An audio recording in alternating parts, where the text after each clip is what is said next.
사연을 읽어볼게요. 5년 전. 내려와요. 저기요. 거기 있으면 위험해요. 낭떠러지에 서 있던 내게 어떤 남자가 말을 합니다. 아가씨, 거기 가만히 있어요. 내가 갈게요. 하지만 들리지 않습니다. 왜냐하면 나는 청각장애인이기 때문입니다. 6년 전 어느 날 자고 일어났는데 갑자기 왼쪽 귀가 멍하니 안 들렸어요. 마치 물속에 들어간 것처럼, 비행기를 타거나 높은 곳에 올라갔을 때처럼. 침을 아무리 삼켜봐도 뚫리는 느낌은 없었고 윙하면서 이명까지 들리기 시작했습니다. 처음에는 대수롭지 않게 여겼어요. 요 며칠 이어폰을 오래 끼고 있어서 그렇구나 싶었는데 24시간 내내 이명과 난청이 지속되길래 병원을 가봤습니다. 집 앞에 있는 이비인후과를 가볼까 하다가 지역에서 유명한 병원을 가봤어요. 거기서 내 왼쪽 고막을 내시경으로 보더니 청력검사를 진행하자고 하셨습니다. 첫 번째는 귀에 무언가를 꽂고 두두두두 삐삐삐삐 하는 검사. 두 번째는 소리가 들리면 버튼을 누르는 검사. 세 번째는 들리는 단어를 말하는 검사였어요.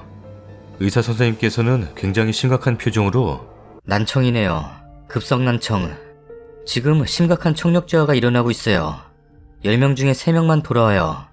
나머지 7명은 난청인 상태로 살아야 합니다. 제가 지금 환자분께 돌아올 거라는 보장 못해요. 이게 무슨 소리지 싶었어요. 26살인 내게 갑자기 귀가 문제가 생긴 거였어요. 아니, 이거 안 돌아올 수도 있다고요? 네, 일단 약 먹고 주사 맞고 지켜봐야겠지만 10명 중 3명만 돌아와요. 근데 그 3명도 완전히 회복 안 돼요. 3명 중 70%는 조금의 손상 상태가 있습니다. 혹시 무리한 다이어트나 2주 전쯤 심각한 몸살 감기 같은 거 앓은 적 있으신가요? 체중이 빠졌다거나. 아니요, 없어요 그런 거. 보통 이런 건 무리한 다이어트, 바이러스 침투 때문이 원인인데 너무 다양해서 알 수가 없어요. 너무 어이없었습니다. 저는 다이어트 해본 적도 없고 바이러스 때문일 수도 있다니. 진짜 별 생각이 다 들었습니다. 일단 약을 드릴게요. 고용량 스테로이드 성분이라 밥 먹고 30분 있다 먹고 이런 거 없어요. 그냥 바로 드세요. 안 그러면 속 다 상해요. 무조건 삼시세끼 잘 먹고 잘 주무세요. 저는 급성난청이 찾아왔고 치료를 시작했습니다. 약은 혈관 확장제, 향연 훈제, 부신 피질 호르몬, 위장운동 조절 및 진경제, 생전 처음 먹는 약들이었습니다. 약의 수가 많았어요. 총 9개의 알약을 이틀을 먹었습니다. 먹고 나서 다음날에 귀가 뻥 뚫렸어요. 진짜 잘 들린다는 게 이거구나. 왼쪽 귀가 너무 멍멍해서 거의 안 들렸는데 너무 잘 들려서 행복했습니다. 병원에 또 갔는데 이번에는 약을 약한 걸 쓰고 주사도 약한 걸 맞았어요. 스테로이드성 약물은 갑자기 끊으면 안 된다고 하시네요. 복용량을 차츰 줄여야 한다고 하셨고 귀찮겠지만 내원을 3번 정도 더 해야 된다고 하셨습니다. 선생님, 저 귀가 잘 들려요. 당연한 겁니다. 약이 워낙 세서요. 귀가 뻥 뚫리는 약들이라 그래요. 여기서 멈추고 안 먹으면 다시 재발합니다. 다음에 또 병원에 갔는데 주사를 맞지 않았습니다. 약도 이전보다 훨씬 개수가 줄어서 편했어요. 그런데 약물 부작용이 생겼습니다. 얼굴이 부었어요. 엄마가 살찐 것 같다고 했는데 알고 보니 약물 때문이었네요. 마지막 약을 타왔습니다. 약 개수가 정말 많이 줄었고 약 먹는 내내 난청이 재발하지 않았어요. 다행이었습니다. 아, 10명 중에 3명이 나구나. 착하게 잘 살았다. 약을 잘 먹으려고 노력했는데 중간에 한 번 빼먹었어요. 지금 이 약들이 되게 독해요. 그래서 몸에서 아직 안 나가고 돌고 있어요. 처음 먹은 약 성분이 아직 빠져나가지도 않았고요. 다 빠지려면 2주 걸려요. 그때쯤에 다시 오세요. 그때 청력 검사하고 손상이 조금 있다면 다시 약한 약으로 한 사이클 더 돌릴게요. 일단 그때 봅시다. 밤에 이것저것 하느라 좀 늦게 잤습니다. 그리고 나는 평소에 수면장애 비슷하게 있어서 잠을 잘 못 자는데 뒤치다거리면서 잠에 들었고 화장실에 가고 싶어서 깨서 화장실 가는데 난청이 다시 재발했습니다. 귀가 멍멍했어요. 너무 졸린데 이거 신경 쓰느라 잠이 안 옵니다. 하품 계속하는데 갑자기 멀쩡했던 오른쪽 귀도 띵 하더니 멍해졌습니다. 잠을 계속 설쳤어요.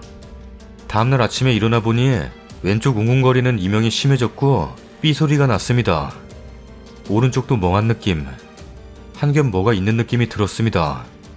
차도가 보이지 않아 지역에서 가장 큰 병원을 예약해뒀는데 날짜가 많이 남아서 가던 이비인후과에 갔습니다. 어디 불편하세요? 아, 저 또 오른쪽 이명이랑 난청 왔어요. 노력하고 계시죠? 잠 잘 자려고 하고 잘 먹고요. 네, 근데 제가 수면장애가 있어서 잠을 잘 못 자요. 큰일이네. 하시더니 다시 청력 검사를 했습니다. 약을 다시 쓸 겁니다. 처음부터 다시 갈 거예요. 지금 왼쪽 귀가 예전보다 나빠졌어요. 원래 이렇게 난청이 다시 또 오면 더 안 좋게 와요. 그리고 수면 유도제 넣었어요. 잠을 잘 자야 몸에 세포가 생기는데 잠을 못 자면 안 됩니다. 무조건 절대 안정. 쉬세요.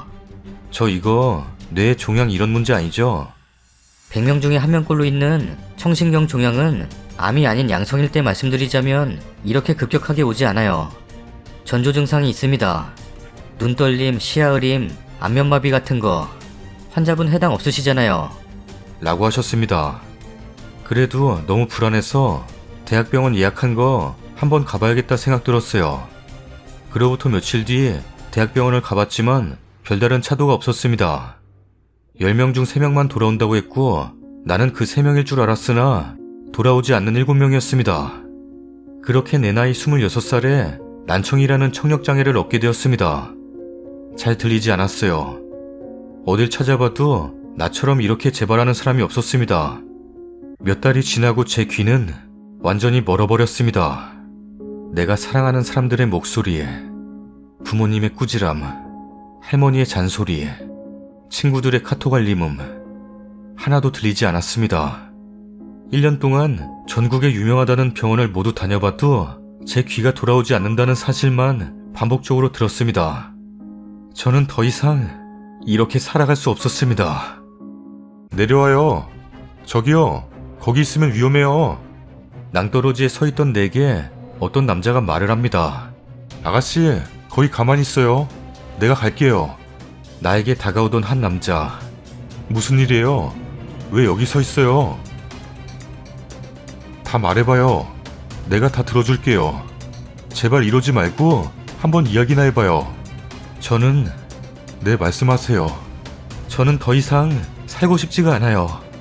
왜요? 저는 아무것도 들을 수가 없거든요. 아무것도? 네, 지금 바로 앞에 계셔서 입모양 보고 대답하는 거예요. 그게 이유예요? 단지 그것 때문에? 그쪽이 떠나간다고 생각해봐요.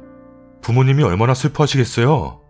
부모님이 제 인생 살아주시는 거 아니잖아요. 앞으로 저 때문에 고생하실 부모님이 더 안쓰러워요. 부모님이 제가 기대기에는 연세가 많으시거든요. 그럼 나한테 기대요. 그 남자는 저를 안아주었습니다. 그 남자는 제가 기대게 해줬습니다. 26살, 늦은 나이에 처음 사귄 남자친구. 그 남자는 제게 귀가 되어주었습니다. 음식점에서 음식이 나올 때, 은행에서 번호를 부를 때, 내게 중요한 전화가 올 때, 안 들리는 제 대신 이 남자가 모든 걸 해줬습니다. 이 남자와 결혼을 했어요. 저만 바라보는 이 사람과 결혼을 하지 않을 수가 없었습니다. 남편은 외모에 자신이 없어 했는데 제가 볼 때 남편은 입술이 매력적입니다. 저는 전에는 눈이 예쁜 남자가 이상형이었는데 귀가 들리지 않고 나서는 입술만 보게 됩니다. 그래서 입술이 예쁜 남자가 좋아요. 결혼하고 나서도 정말 잘해줬어요. 세탁기가 다 돌아가면 빨래 다 됐나봐. 내가 가서 널고 올게. 라면 끓일 때 물이 끓으면 보글보글 다 익었네. 내가 라면 가져올게. 앉아있어. 배달시킨 치킨이 오면 벌써 왔네. 우리 치킨 먹자. 1년 전까지만 해도 별거 아니라 생각했던 세탁기 다 돌아간 멜로디에, 물 끓는 소리에, 초인종 누르는 소리에, 아무것도 들리지 않는 날 대신에 모든 걸 다 해주는 남편. 이 사람을 어떻게 사랑하지 않을 수가 있을까요? 근데 시어머니는 저를 탐탁치 않아 하십니다. 저를 보실 때면 항상 표정이 좋지 않으세요. 아이고 얘를 어디다 쓰냐? 들리지도 않는 애랑 뭔 결혼이여? 네? 아니 밥 뭐 먹고 싶냐고. 밥 사준다고. 탕수육 먹고 싶어요, 어머님. 비싼 거만 처먹으려고 하고 자빠졌네. 네? 아니 탕수육 맛있겠다고. 그거 먹자고. 중국집에 전화해라. 아 전화 못하지? 에이 짜증나. 네? 아니 중국집 전화번호 뭔가 해서 다음에는 네가 싸라. 네? 아니 맛있게 먹으라고. 탕수육 시켰는데 짬뽕 국물도 안 갖다 주네. 뭐라 하시는데 그냥 그러려니 하고 있습니다. 보다 보니 이제는 표정만 봐도 이 사람이 대략 어떤 말을 하는구나 알 것 같았어요. 그러던 어느 날이었습니다. 엄마 집에 가서 밥 먹고 있어. 나 일 다 마치면 그쪽으로 갈게. 시어머니 댁에 가서 밥을 먹고 설거지를 하고 있었어요. 야 그릇을 뽀독뽀독 소리나게 씻어야지. 뭐 두고 있냐? 아 안 들리지? 네? 똑바로 하라고. 네? 똑바로 하라고. 쨍그랑. 어머님 왜 그러세요? 갑자기 시어머니의 표정이 도깨비처럼 무서운 표정으로 변했습니다. 어차피 안 들리는 거 그냥 내 할 말 다 해야겠다. 빨리빨리 안 해? 어머님, 말귀를 못 알아듣냐? 아 못 알아듣지? 에휴 기머거리. 그 순간 남편이 현관문을 박차고 들어오더니 엄마 뭐해? 광순아 무슨 일이야? 아 방순이가 잘 못 들으니까 크게 말했지. 뭐라고 말했는데? 별말 안 했다. 후식으로 뭐 먹을까 이야기하고 있었어. 후식? 후식 같은 소리 하고 있네. 후식 이야기하면서 기머거리라 그래? 방순이를 면전에 대고? 아 그럴 수도 있지. 맞는 말 했구만. 뭘 그래? 지금 나랑 장난해? 내가 방순이 건들지 말라고 했지. 왜 방순이를 못 살게 굴어? 아니 이게 어디서 큰 소리야. 엄마가 좋게 좋게 이야기하면 대충 알아듣지. 뭘 그렇게 따졌어? 지금 좋게 말하게 생겼어? 방순이 지금 울고 있잖아. 울긴 뭘 울어. 우는 척하는 거구만. 엄마, 아들이 사랑하는 사람 아껴주고 잘해주면 안 돼? 그게 어려워? 그러게 멀쩡한 애를 데리고 왔어야지. 왜 하나 모자란 애를 데려와서 스트레스 받게 하냐? 엄마, 시끄러. 조용조용히 말해. 기 안 먹었어. 잘해주자 방순이한테. 부탁할게. 싫어. 내 맘대로 할 거야. 엄마 제발 싫다고 했다. 꺼져. 뭐? 꺼지라고. 꺼지긴 누구 보고 꺼지래? 내 집인데. 이게 왜 당신 집이야? 4명인데. 당신이 이 집 사는데 보탠 거 있어? 당신? 엄마한테 당신이 뭐야? 시끄러. 당신이 물려준 건 빚밖에 없어. 신혼집도 내 집이고 이 집도 내 집이야. 그동안 키워준 성의를 봐서 딱 100만 원 줄 테니까 오늘 당장 나가. 모텔을 가든 여인숙을 가든 껌을 팔든 박스를 줍든 알아서 살아. 당신 같은 사람은 내 엄마 될 자격이 없어. 아니 이게 뭐라는 거야? 엄마 보고 어딜 나가라는 거야? 엄마 같은 소리 하지도 말어. 당장 짐 싸. 남편의 호통에 시어머니는 못마땅한 표정을 짓더니 짐을 싸기 시작했습니다. 방순아 괜찮아? 오빠가 조금 더 일찍 올 걸. 미안해. 이런 꼴 보여서. 괜찮아. 근데 시어머니 그냥 여기 살게 해드리자. 우리는 집 있잖아. 어머님이 당장 어딜 가. 그래도 너 자꾸 힘들게 하니까. 아니야. 내가 더 잘할게. 나 자신 있어. 아직 어머니가 나를 익숙해지지 않으셔서 그래. 내가 노력해볼게. 나 전에는 어디 가서도 이쁨 많이 받았었어. 내가 어머님 입장이었어도 똑같았을 거야. 아들이 걱정되니까. 아들이 힘들어할까봐. 나였어도 며느리에게 모질게 굴었을 거야. 그러니까 어머님 그냥 여기서 살게 해드리자. 응? 부탁할게. 방순이가 원한다면 뭐. 엄마 불렀냐? 그냥 여기서 살아. 착한 방순이가 엄마 그냥 여기서 살게 하래. 그래? 아유 이뻐. 방순이가 귀가 안 들려서 그렇지 말을 이쁘게 잘해. 엄마 자꾸 안 들린다 소리 하지 마. 기분 나빠할 거야. 들리지도 않는데 뭐 어떠냐? 엄마 나갈래? 한 번만 더 그래봐. 알았다. 방순이한테 사과해. 방순아 미안하다. 앞으로는 내가 모진 소리 안 하마. 괜찮아요 어머님. 그럴 수 있어요. 우리 후식 먹으러 가요. 후식은 너가 쏘냐? 네, 니요? 뭐야? 내가 쏘라고? 뭐 먹을 건데? 샤인머스켓 빙수요. 그게 뭔데? 샤인머스킨가 뭔가? 비싼 거 아니냐? 네, 98,000원이에요. 제가 쏠게요. 아따 비싼 거 처먹으려 하네. 엄마! 남편 덕분에, 정말 날 사랑해주는 남편 덕분에 우리는 행복하게 잘 살게 되었습니다. 당신이 내 귀가 되어주듯이 나는 당신의 짐이 되어줄게. 농담이야. 정말 사랑해, 방구씨. 다음 사연입니다. 안녕하세요. 저는 결혼한 지 2년 된 30살 여자입니다. 오늘 조금 황당한 일을 겪어서 적어봅니다. 저는 남편과 서울에 살고 있습니다. 남편은 원래 지금 저희가 살고 있는 집에서 시부모님들과 꽤 오래 같이 살았습니다. 저희가 결혼하면서 시부모님들은 집을 저희에게 주고 전라도로 내려가셨어요. 오래전부터 그렇게 하려고 생각하셨다고 하시더라고요. 집은 그냥 적당한 평수의 빌라입니다. 크지도 작지도 않은. 꽤 오래된 집이었는데도 도배장판만 바꿨는데 새집 같더라고요. 시부모님들의 도움을 받고 들어왔으니 마다하지 않았습니다. 감사했어요. 남편은 동갑이에요. 대학 졸업 전부터 사귀게 되었으니 5년 정도 사귀고 결혼했네요. 남편은 결혼 전 취업한 지 1년밖에 안 됐었고 저도 벌이가 변변치 않아서 시부모님이 해주시는 거에 정말 감사할 따름이었어요. 시부모님들과의 관계도 꽤 좋습니다.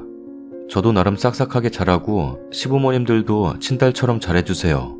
가끔 한 번씩 전화 오셔서는 방구가 맛있는 거 많이 사주냐? 맛있는 거 안 사주면 엄마한테 말해. 혼꾸녕을 내줄 테니까. 거꾸로 됐죠. 보통 시어머니들은 본인 아들 밥 잘 차려주라고 야단인데 말이죠. 이번 추석 연휴가 꽤 길잖아요. 그동안은 거리가 멀다는 핑계로 몇 달에 한 번씩밖에 찾아뵙지 못했는데 이번에는 겸사겸사 2박 3일 정도 있으려고 생각했었어요. 근처에 경치 좋은 곳도 많아서 여행 간다는 겸 가려 했었어요. 근데 며칠 전 시어머니께 전화드리니 시어머니가 하시는 말씀이 이번 명절에는 오지 마라. 요즘 같은 때는 돌아다니는 거 아니다. 우리는 걱정 말고 집에서 푹 쉬어라. 그래도 어머니 추석인데 찾아뵐게요. 아니다. 오지 마라. 네 시애비랑 오붓한 시간 보낼란다. 라고 하시더라고요. 남편에게 말했어요. 어머님이 이번에 오지 말라시는데 그러게. 뭐 이번에는 그냥 쉬지 뭐. 그래도 가봐야 되는 거 아닌가? 나중에 조금 잠잠해지면 가자. 그래서 추석 당일날만 친정 갔다가 나머지는 다 저희 시간이었어요. 추석 다음날 금요일 저는 남편과 제 친구들을 만나서 술 먹었어요. 결혼 전부터 같이 어울리고 놀아서 종종 같이 한 잔씩 해요. 한 잔 거하게 마시고 2차로 이동 중이었습니다. 친구와 제가 가장 앞서 있었어요. 이런저런 이야기 도중 갑자기 친구가 방순아, 저기 너네 시어머니 아니야? 어? 무슨 소리야? 전라도에 계실 분이 여기 왜 계셔? 아니야, 봐봐. 너네 시어머니 얼굴 독특해서 따가라. 맞아. 친구의 말을 듣고 자세히 보니 저희 시어머니가 맞았습니다. 시어머니는 외모도 그렇고 스타일도 굉장히 특이한 편입니다. 그런데 시어머니 옆에는 처음 보는 40대 남자가 같이 걷고 있었습니다. 팔짱을 끼고서요. 뒤따라오고 있는 오빠한테 전화했습니다. 오빠, 시어머니가... 엄마가 왜? 아니야, 일단 먹고 있어봐. 나 잠깐 어디 좀 다녀올게. 라고 말하고는 친구와 시어머니를 따라가 봤습니다. 시어머니와 시아버지는 인꼬 부부입니다. 시어머니가 실수를 저지르리라고는 상상도 할 수 없었습니다. 그냥 무슨 다른 이유가 있겠지. 그냥 아는 분이겠지. 내가 모르는 친척인가? 수십 년을 이 동네에서 사셨던 분이니 내가 모르는 친한 분인 건가? 불안한 마음은 현실이 되었습니다. 그 남자와 모텔로 들어가는 것이었어요. 엄마처럼 여기며 따랐던 그동안의 기억들이 다 거짓이 되는 순간이었습니다. 어쩌지? 남편한테 말해야 하는 건가? 모르겠다, 나도. 일단 들어가 보자. 모텔 안으로 들어갔습니다. 몇 분이세요? 방금 들어간 분들 몇 호로 가셨어요? 무슨 일이신데요? 아, 저희 부모님인데 뭐 갖다 드리려고요. 304호입니다. 감사합니다. 엘리베이터를 타고 올라가는데도 마음이 진정되지 않았습니다. 남편한테 전화했어요. 썰당 모텔 304호로 와. 뭔 모텔? 술 먹어야지. 잔소리하지 말고 와. 여기 시어머니 있어. 뭐? 알았어. 뭔 상황이래? 그러게. 일단 남편 올 때까지 기다리자. 어머니한테 뭐라 해야 할지 모르겠다. 10여 분 뒤 남편이 왔습니다. 무슨 일이야? 몰라 나도. 일단 벨 눌러봐. 벨을 눌렀더니 가운만 걸친 남자가 나왔습니다. 누구세요? 여기 저희 엄마가 있다는데요? 잠깐 들어가 봅시다. 안으로 들어가니 닭다리를 뜯고 있는 시어머니가 보였습니다. 뭐야 엄마? 엄마가 왜 여기 있어? 이 남자는 뭐야? 아니, 니들이 어떻게 여기? 이 사람 누구냐고? 당신 뭐야? 뭔데 우리 엄마랑 이런 곳으로 와? 남자는 말이 없었습니다. 말해 이 자식아. 너 누구야? 아저씨 누구예요? 뭔 말이라도 하세요. 내 남자친구야. 뭐?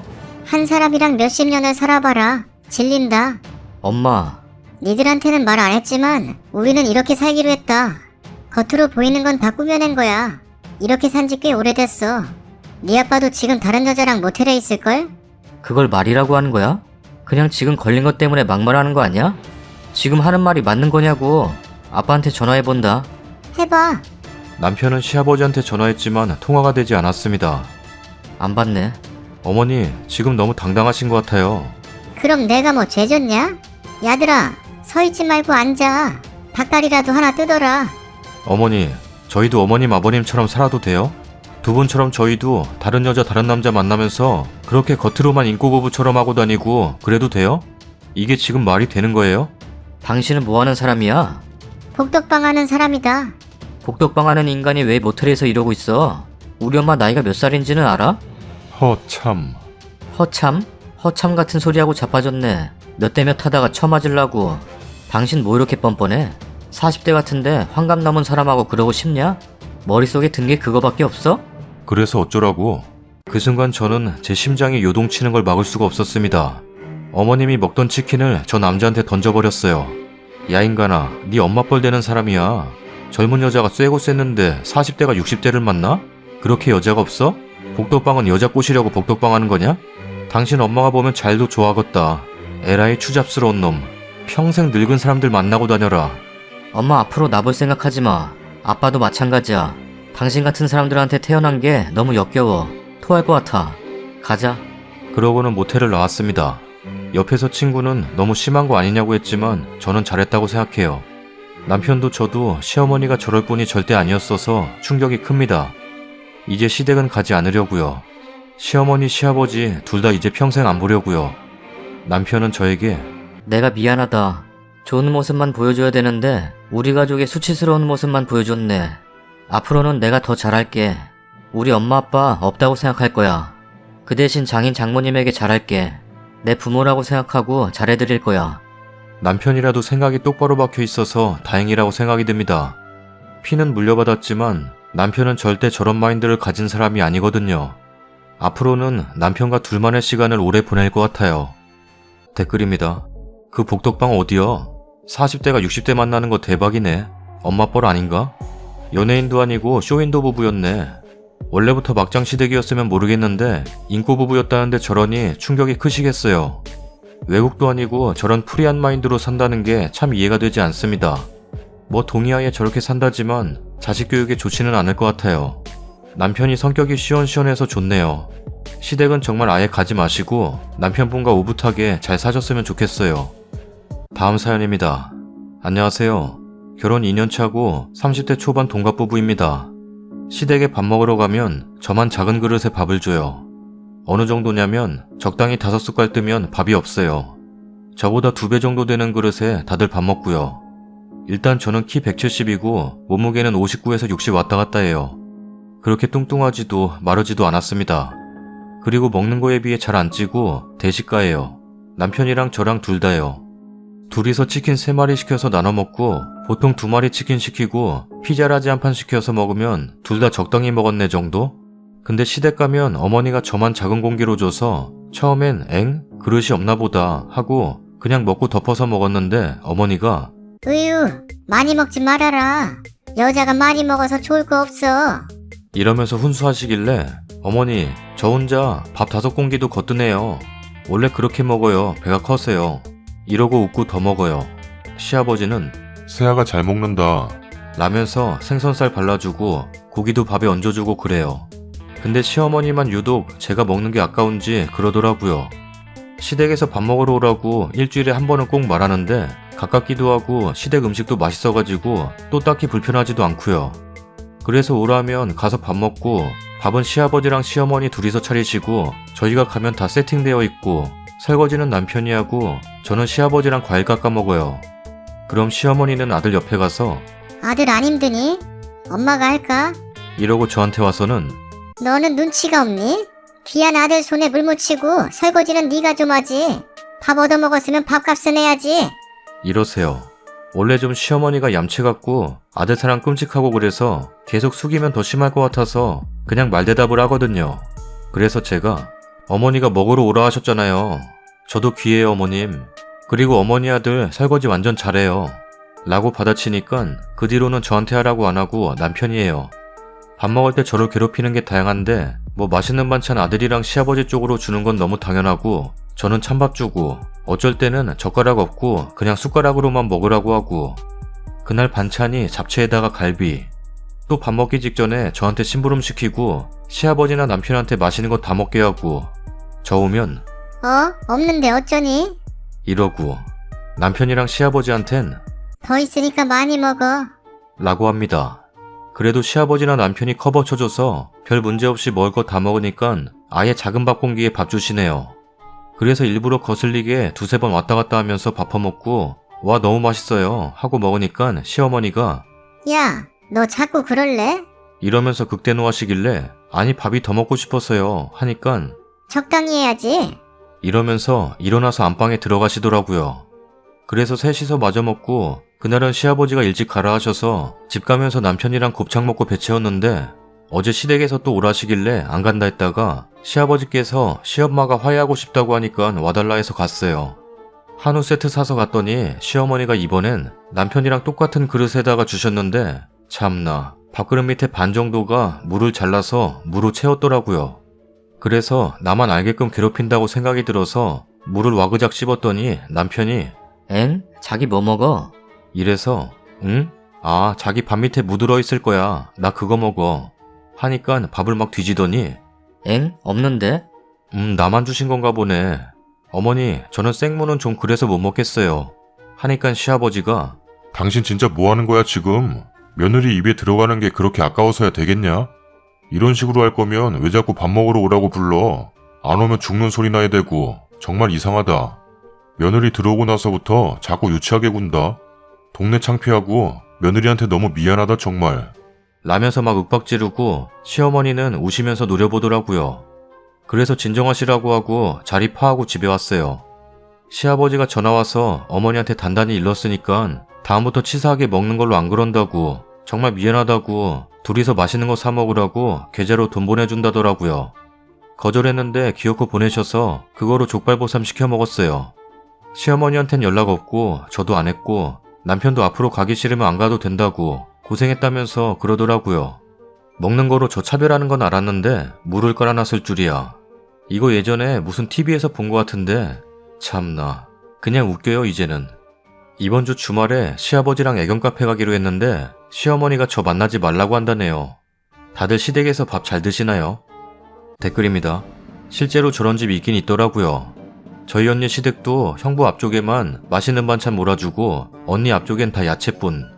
고기 좀 집어먹으려고 하면 시어머니가 눈치 주면서 넌 여자애가 육식을 해서 어디다 쓰냐?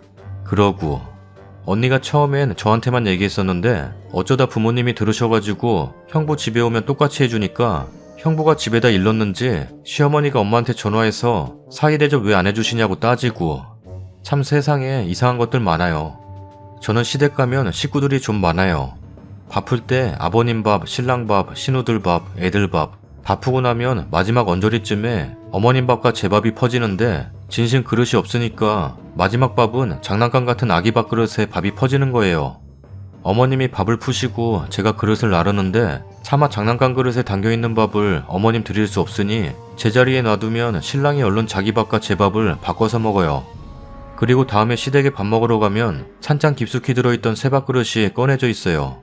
자기 아들이 또 장난감 그릇에 밥 먹는 모습을 차마 볼 수는 없으셨겠죠. 저희 시어머니도 이런 사람인데 시댁 가면 반찬 그릇 그 여러 개 담을 수 있게 이어진 반찬 그릇을 사용하는데요.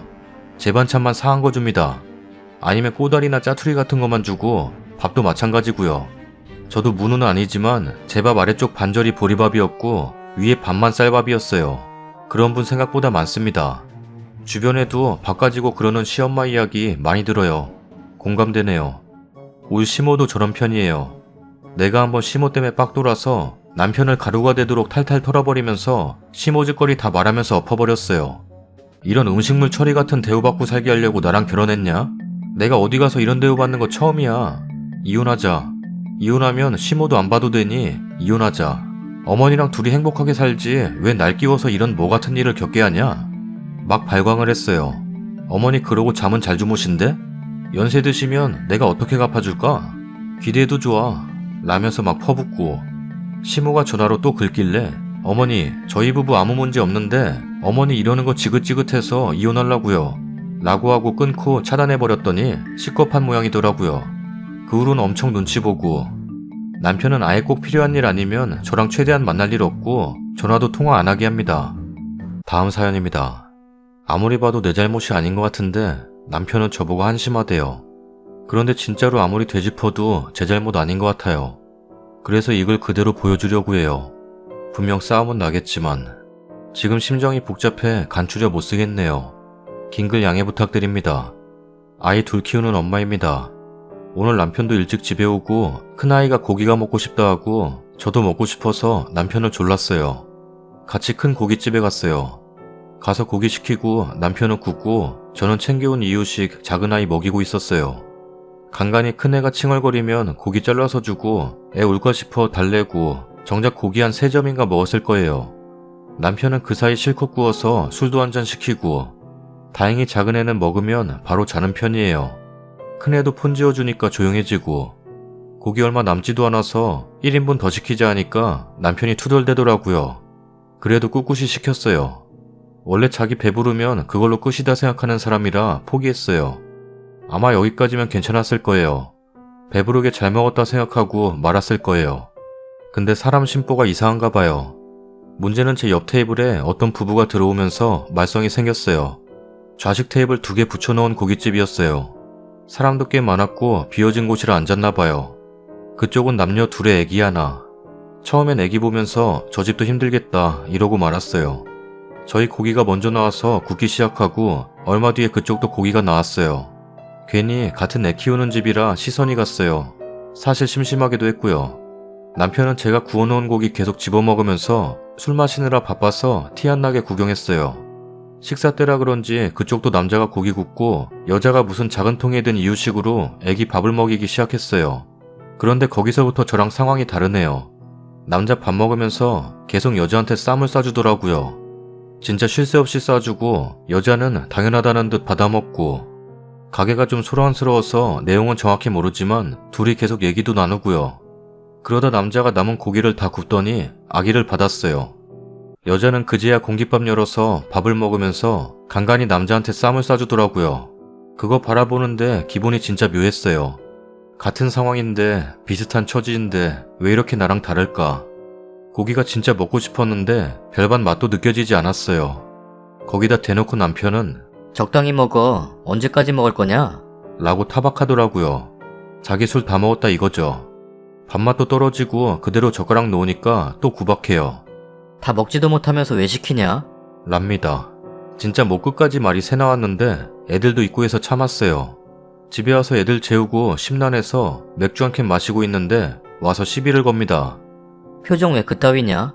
기껏 고기 먹여놨더니 사람 불편하게 왜 틱틱대냐? 거기서 터졌어요. 제가 하소연했어요. 당신 고깃집 가서 뭐 했어? 그렇게 배 터지게 먹을 동안 내가 몇 점이나 먹었는지 알고 있냐? 애가 둘이면 1명 정도는 당신이 돌봐야 하는 거 아니야? 그것도 다 싫으면 나 먹을 때는 가만 놔둬도 되지 않아? 왜 매번 뭐 먹으러 가면 폰 보느라 바쁘고 술 먹느라 바쁘다가 지루해지면 빨리 일어나자고 재촉하는 거야? 남편은 저를 어이없게 바라보더니 성질내더라고요.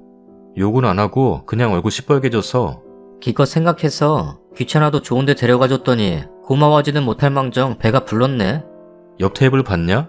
거긴 남자가 계속 쌈 싸주더라. 못 먹는 거 뻔히 아니까 챙겨주더라. 당신은 그런 거 해봤어? 집 앞 지가 못 먹는 건 병구 아니냐? 너가 애야? 왜 딴 집이랑 비교해? 그럼 나도 비교할게. 그 여자 못 봤냐? 애 낳고도 그리 날씬하더라. 너는 뭐냐? 너는 나 쌈 한 번 싸준 적 있냐? 저 그리 뚱뚱하지 않아요. 그래, 그 여자 말랐어요. 그래도 저도 아직 50대 몸무게 유지하고 있어요. 그리고 먹을 때 쌈 몇 번 싸주다가 낯간지럽게 뭐야. 치워라. 라고 해서 이제는 안 주고 있었어요. 아니 제가 큰 걸 바랬나요? 정 애보기 싫으면 같이 좀 대화라도 하면서 놀자니까 제가 먹는 게 너무 느리다 하고. 당연히 느리겠지. 자기는 내가 애 먹일 때 실컷 다 처먹은 후니까. 저보고 욕심 많은 년. 배가 쳐 불렀다. 내가 너한테 고기 구우라고 시켰냐? 쌈을 싸달라고 했냐? 지 혼자 다 먹지도 못할 거 꾸역꾸역 시켜먹고 살만 쪄놓고 다시는 고깃집 데려가나 보자. 라면서 문 쾅 닫고 들어가 버리네요. 항상 이랬어요. 서운해서 말하면 잔소리한다고 듣기 싫다 하고 싫은 말하면 그대로 피해버리고 더 화를 내버려요. 조곤조곤 설명도 해보고 울기도 해보고 화도 내봐도 끝까지 제가 못된 여자네요. 그렇게 혼자 식탁에 앉아서 곰곰이 생각을 했어요. 내가 나쁜 걸까? 내가 욕심부린 걸까? 근데 아닌 것 같아요. 남편 말 중에도 맞는 건 있는 것 같아요. 그 부부가 오지 않았다면 저는 혼자 고기 잘 구워 먹고 배부르게 기분 좋게 집에 왔었을 것 같아요. 그냥 조금 많이 서러워요. 진짜 서러워요. 생각해보니 결혼하기 전 내가 꿈꾸는 가족은 이런 게 아니었던 것 같은데 나도 오손도손 대화하고 서로 입에 넣어주고 이런 걸 꿈꿨던 것 같은데 어느새 너무 많은 게 달라진 것 같아요. 진짜 우울하네요. 맥주 마시다 쓴 글이라 횡설수설해요. 생각해보니 남과 비교한 것도 잘못된 것 같은데 기껏 기분 좋게 외식하고 온 남편이 제가 틱틱댄 걸 보면 화가 날 수도 있는 것 같은데 이상하게 서럽네요. 제가 잘못했다면 남편에게 사과하려고 해요. 반대라면 제 입장을 이해시켜주고 싶어요. 나도 고기에 술 먹을 줄 아는데. 댓글입니다. 그 와중에 남의 집 와이프 날씬한 건 캐치했어. 소름. 내가 날씬하고 예뻤으면 너랑 살겠냐고 하시지. 식당 가서 밥 먹는데 딱 님 남편 같은 사람 봤어요. 애엄마는 애들 둘 밥 먹이느라 한 수저도 못 드는데 앞에 앉은 남편 놈은 느긋하게 핸드폰 보며 밥 먹고 반주하고 불판에 고기 몇 점 안 남기고 다 처먹더니 핸드폰 삼매경에 빠져 히히덕거리고 애엄마 겨우 애들 밥 먹이고 몇 점 안 남은 고기랑 된장찌개에다 허겁지겁 밥 먹더만요. 그거 보고 우리 시댁 식구들 다 욕합디다. 남자 못됐다고. 여자가 밖에서 나온 애들도 아닐 텐데 저러고 사는 여자도 불쌍하다고. 우리 집 남자들 절대 저러지 말라고. 에휴, 마음이 아프네요. 님 남편이 애 안 봐주고 부인 안 먹여준 거 말고 애초부터 더 잘못된 게 하나 있어요. 몇 번이나 나오는 저 단어. 고깃집에 데려갔다? 기껏 고깃집 데려갔더니 다시는 데려가나 봐라? 대체 이게 뭐죠? 고깃집을 데려가는 게 남편의 권한이고 여자는 남편이 데려가 줘야만 갈 수 있는 고깃집에서 황송하게 고기를 먹는 거예요? 나 참. 지금 님 남편은 내가 벌어온 돈으로 집에서 편하게 살림하는 마누라니까 라고 생각해서 저리 하대하고 종부리듯이 하는 모양인데요. 그만해요. 알아주지도 않는 고생하면서 종대접 받지 말아요. 애들 어린이집 보내고 일 나가세요. 돈 벌고 고기 사 먹고 회식도 하고 술도 마셔요. 사람답게 사세요, 제발. 지금 님 남편한테 찌들고 세뇌되어 있어요. 맨날 그렇게 집에서 고생은 고생대로 하고 애들한테 치이고 남편한테는 대접 못 받는, 그 대접 받는 게 당연한 줄 알고 살게 세뇌된 거라고요. 님 부모님이 그렇게 키웠어요? 아니잖아요. 귀한 딸이잖아요. 제발 정신 차려요. 결혼 전에 어떻게 살았는지 생각해요. 내일 남편한테 애 둘 다 맡기고 아침부터 외출하세요. 남자도 아이들의 아빠예요. 아이를 양육할 수 있어야죠. 가만 놔두고 엄마가 알아서 애 보고 키워주니까 어딜 가든지 자기가 애 볼 생각을 못하는 겁니다. 애가 둘이니까 어딜 가게 되면 큰애는 무조건 아빠가 보게 하세요. 당신이 밥 안 먹이면 큰애 쫄쫄 굶게 되는 거고 나중에 배고프다 그러면 당신이 애 밥 또 따로 챙겨 먹어야 할 테니까 한번 먹일 때 제대로 잘 먹이라고 하세요. 후기입니다. 딱히 후기라고 할 내용은 없지만 생각보다 훨씬 많은 댓글에 감사의 말이라도 전하려고 남깁니다. 우선 글은 남편에게 보여줬어요. 계속 대면대면하다 오후 느지막이 보여줬어요. 뭐냐고 묻길래 그냥 읽어봐라 했고요. 그렇게 한참 읽던 남편 얼굴이 점점 벌개지길래 또 화를 내겠구나 생각했어요. 어제 맥주 마시며 생각나는 대로 막 써내려간 탓인지 글 중에 처먹는다라는 표현이 있었네요. 남편이 그거 보고 이게 할 소리냐? 처먹어? 라며 성질을 냈어요. 그래서 그것만 보지 말고 달린 댓글들을 보라고 그랬더니 다 쓸데없다며 꼴도 보기 싫다고 밖으로 나가버렸어요. 그래서 남편 핸드폰으로 주소를 보내놨어요. 한번 읽어는 보라고. 답변도 없고 연락도 없고 해서 어느 정도 포기하고 있었는데 몇 시간 뒤에 전화가 왔네요. 받으니까 꽤 시끄러웠어요. 이미 술은 잔뜩 취했고요. 대충 읽어봤어. 아무리 그래도 욕먹이니까 좋냐? 그놈의 쌈이 뭐라고 겨우 먹는 걸로 이러냐? 알았어. 다음에 싸줄게. 네 말이 맞아. 미안하다. 이러다가 다시 화내다가 또 비꼬다가 미안하다 했다가 또 뭐라 했는데 잘 안 들렸어요. 남편 술버릇이 아무 말이나 하는 거예요. 어차피 내일 기억도 못할 일이라 잠자코 듣고만 있었더니 그냥 끊어버리네요. 그래도 댓글을 어느 정도 읽어보기는 한 것 같아서 다행이라 생각해요. 조만간 맨정신일 때 다시 대화 나눠보려고요. 전화 끊고 집안일 대충 해두고 앉아서 댓글들 하나하나 읽어보기 시작했어요. 조금 이상했어요. 남편이 내가 서운한 게 이상한 거다 하니까 조언을 얻고 싶어 올린 글인데 이렇게 많은 분들이 같이 화내주실지 몰랐어요. 식당에서도 집에서 싸우면서도 아까 전화 받으면서도 괜찮았는데 오히려 댓글 읽으면서는 오랜만에 울어봤네요. 지금 속이 다 시원해요. 정말로 감사드려요. 지금은 작은 애 때문에 어쩔 수 없지만 조금 개월수만 차면 다시 일을 시작하려고 해요. 그래야 할 것 같아요.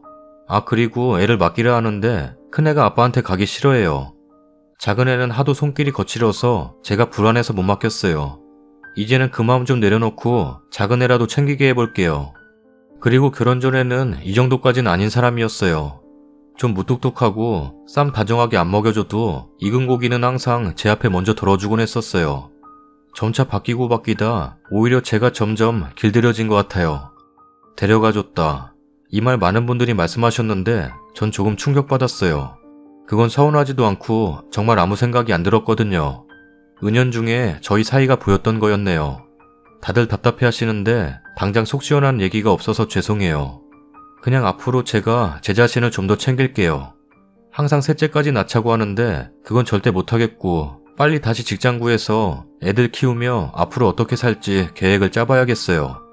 다음 주말엔 무슨 소리를 듣든 애들 맡기고 혼자 외식하고 올래요.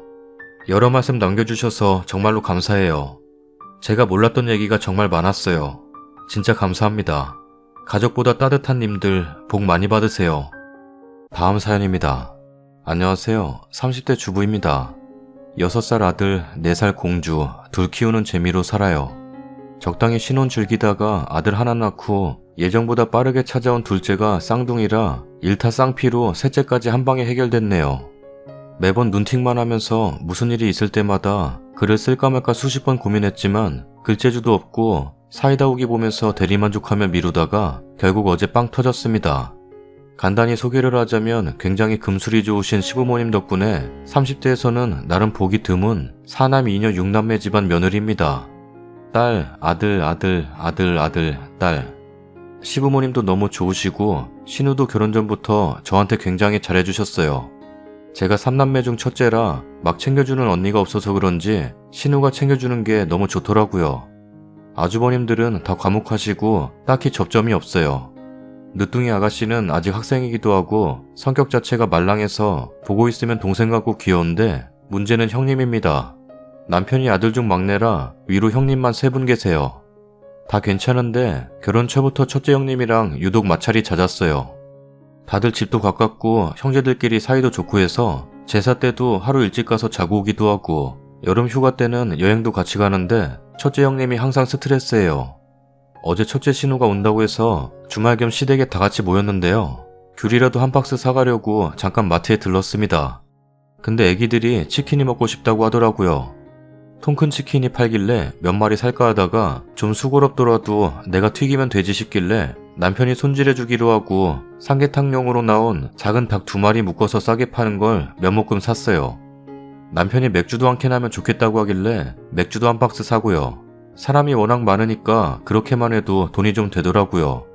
그래도 우리 애기들이랑 조카들 잘 먹겠다 싶어서 기분은 좋았습니다. 직접 튀겨서 먹인다는 뿌듯함 같은 것도 한몫했고요. 네가 귀찮은 일을 만든 거다 하시면 할 말은 없지만 저희도 보통은 시켜 먹고요. 다 같이 모이는 김에 튀긴다 했던 거라고 변명해봅니다. 아무튼 어제 저녁을 좀 일찍 먹고 야식 겸 닭을 튀겼어요. 형님들이 도와주신다는 거 제가 벌인 일이라 아니라고 남편이랑 둘이 뚝딱뚝딱 했어요. 제사 때 쓰는 커다란 튀김기 꺼내서 튀기니까 금방 되더라고요. 문제는 여기서 시작입니다. 조카들까지 다 포함해서 사람이 25명 정도 되는데 다리 한 짝 날개 한 짝씩은 먹이자 싶어서 닭만 12마리를 샀어요. 닭가슴살만 먹는 애들도 있던데 우리 집 애들은 저랑 신랑 닮아서 닭다리 날개 엄청 좋아하거든요. 거실에 상만 4개를 펴고 싸울까봐 애들 전부 각자 그릇에 닭다리랑 날개 하나씩 뜯어서 놔주고 나머지는 알아서 먹으라고 했어요. 근데 10분도 안 돼서 딸내미 둘이 쪼르르 오더니 첫째 형님 아들이 셋째 형님 아들 닭다리를 뺏어갔다고 하더라고요. 그러는 사이에 애들은 당연히 난리가 났고요. 진짜 난장판이었고 저는 첫째 형님 아들한테 한마디 했어요. 사이좋게 먹으라고. 숙모가 다리랑 날개 모두 한 개씩 나눠서 줬는데 왜 동생 거 뺏었냐고. 그러면 안 된다고 그랬더니 큰형님이 원래 방구가 닭다리 좋아해. 양보할 수도 있지 않냐? 라는 거예요.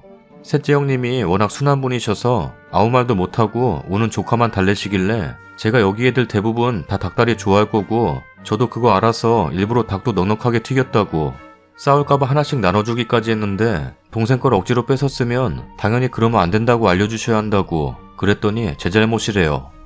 애들은 다 닭다리 좋아하는데 그걸 알면 닭다리만 사와서 튀기지. 왜 삼계탕용 작은 닭을 튀겼어? 저한테 막 소리를 지르시는데 순간 멍해지더라고요. 제가 인스타에 한 번씩 애기들 간식 같은 거 해서 먹이거나 하면 올리거든요. 동생네 딸 둘이 집에 놀러 왔을 때 애들 것만 해서 닭다리살을 튀겨서 먹인 적이 있는데 그걸 또 보셨나봐요. 인스타 친구가 아니라서 상상도 못했는데 약간 소름도 끼치고 친정 조카는 닭다리만 튀겨서 먹이고 시집 조카는 차별하네. 라고 삿대질을 하면서 소리를 지르는데 진짜 나쁜 사람 된 기분이었어요. 혹시나 해서 말씀드리는데 절대 그런 게 아니고요. 집 근처 마트가 마감쯤 되면 40~50% 세일을 자주 해요. 저희 애들이 닭다리 윙봉 좋아하니까 세일하면 냉동실에 몇 팩 사다 놓고 에어프라이어에 양념해서 돌려주는데 그때도 마침 사둔 닭다리가 있어서 저희 아이들 먹일 겸 겸사겸사 놀러 온 김에 해서 먹인 거였어요. 물론 솔직히 친정 조카들이 예쁘기는 합니다. 당연하다고 생각해요.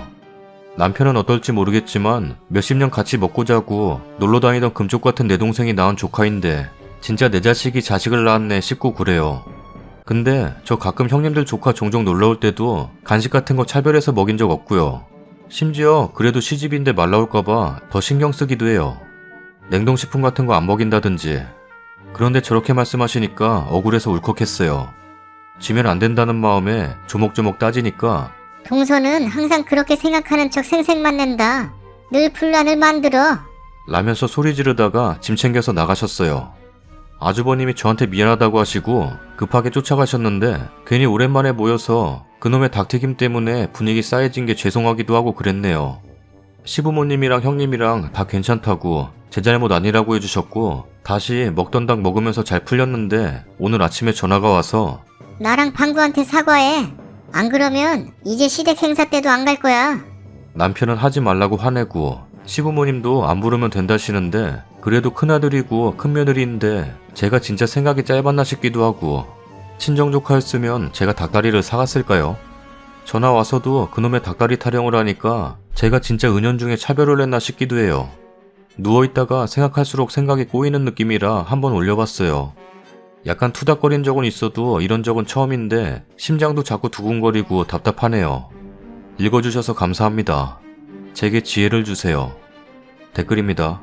다들 사과할 거 없다는데요? 형님, 애도 아니고 우길 거룩이에요. 솔직히 기분 확 상했었는데 모두들 제 잘못 아니라고 그러셔서 넘어가는 거예요. 형님이야말로 이번 일 반성하시고 다신 그러지 마세요. 막말로 시집 안 왔으면 저랑 남남인데 지킬 건 지켜야죠. 저도 사과는 됐고 앞으로 조심했으면 하네요. 애들도 키우면서 지킬 건 지켜야죠. 하고 끊어요. 본인이랑 아들한테 사과하라고? 안 그러면 이제 시댁 행사 때도 안 올 거라고? 사과는 형님이 하셔야죠. 그리고 오곤 안 오곤 나와는 아무 상관없으니 알아서 하세요. 내가 닭 튀기는 동안 형님 그렇게 다리 먹이고 싶으면 슈퍼 뛰어나가서 사왔으면 됐을걸. 아무것도 안 하고 먹기만 하고 왜 불만이세요? 라고 하세요. 그리고 더 이상 대꾸도 하지 마요. 순한 사람들 사이에 왕처럼 살다가 바른 소리하는 막내 동서 들어오니 빡치나 봐요. 가족한테 왜 일진짓인지. 미안하지만 큰며느리가 장손 인성을 개망난이로 만들고 있습니다. 저거 저 상태로 크면 사랑구실 못해요. 사과를 하면 정말 잘못이 되는 거죠. 당당히 말하세요. 오시던지 말던지 그건 형님의 선택이니 상관 안 해요. 그리고 저를 보러 오는 것도 아닌데 저한테 할 말은 아닌 것 같네요. 그리고 아이가 남의 음식 욕심내면 어른으로서 가르치는 게 맞죠. 남에게 피해를 주는 건 그릇된 행동이란 걸 가르치는 게 맞아요. 그게 어른이니까 하는 거죠. 오히려 형님이 아이에게 이기심을 가르치는 건 아닌지 고민하셨으면 해요. 주변에 물어보셨으면 좋겠네요. 과연 형님 행동이 옳은 행동인지 꼭 물어보세요. 라고 보내세요. 아니 형님이란 작자 완전 무개념이고 지는 무슨 시댁 사람들이 더 친근하고 예뻐 보이는가 보네요. 하는 꼴 봐서는 지도 시댁 맏며느리 짓 하기 싫어서 겁나 꼼수 부리는 거로밖에는 내 눈은 안 보이는데 당연히 자기 핏줄이 자기 형제 조카가 더 이뻐 보이는 건 지극히 당연한 거 아닌가요? 지는 안 그런 줄. 지도 만약에 남편네 조카와 자기 친정 조카 중 한 조카에게만 상품권 준다면 지도 냉큼 자기 친정 조카한테 줄 거면서 지는 아닌 척하고 있네. 아니 그렇게도 지 자식이 귀하다면 그까짓 거 요즘에 치킨집들 닭다리 날개 위주로 튀겨주는 집들도 많던데 그거 끽 해봤자 2만원도 안 들어갈 텐데 이것만 먹고 엄마가 집에 가면 닭다리 치킨 시켜주겠다고 하겠다. 형님은 지가 꼴에 맏며느리 짐지기 싫었는데 이참에 안 줘도 되고 남은 며느리들만 화목하게만 잘 지내면 시부모님도 그걸 더 바라시겠다. 자식이 하나만 있는 것도 아니고 민폐짓 따위 하는 며느리는 시부모님도 싫어하지. 후기입니다. 자고 일어났더니 톡선이라는 말이 이럴 때 쓰는 거구나. 댓글 몇 개 달릴 줄 알았는데 다들 관심 가져주셔서 감사합니다. 우선 자작이라든지 안 믿기신다는 분들이 몇 분 계셔서 네, 뭐 거기까지는 제가 어떻게 해드릴 수 있는 부분이 없네요. 본인 주변에 그런 사람이 없다고 해서 남들 주변에도 그런 사람이 없는 건 아니라는 점, 언제나 세상 어딘가에서는 믿기 힘든 일들이 일어나기 마련이랍니다. 전부터 마찰이 잦았다고 했던 것도 대충 말해보자면 첫째 형님네 아들이 평소에도 장난기가 많아요. 여름에 계곡에 갔을 때 혹시나 해서 애들 튜브를 전부 노끈으로 엮어서 평상에 고정시켜뒀었어요. 제가 어릴 적에 계곡에서 한번 떠내려갈 뻔했던 걸 거기 계시던 다른 아저씨가 구해주신 적이 있거든요. 만약에 그분 없었으면 저랑 동생은 물에 빠져서 큰일이 날 수도 있었겠죠. 그 이후로 저희 집은 항상 아이 동반해서 물가에 가면 꼭 튜브랑 엮을 끈을 챙겨요.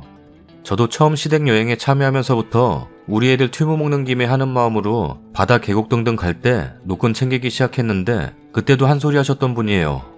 사람도 많고 노는 지역이랑 깊은 지역 나눠져 있는데 유난이라고요. 그래도 꿋꿋하게 묶었어요. 애기 아빠가 같이 들어가기는 하지만 애들이 워낙 많기도 하고 사실 애들 사고 나는 건 진짜 아차하는 그 순간이잖아요.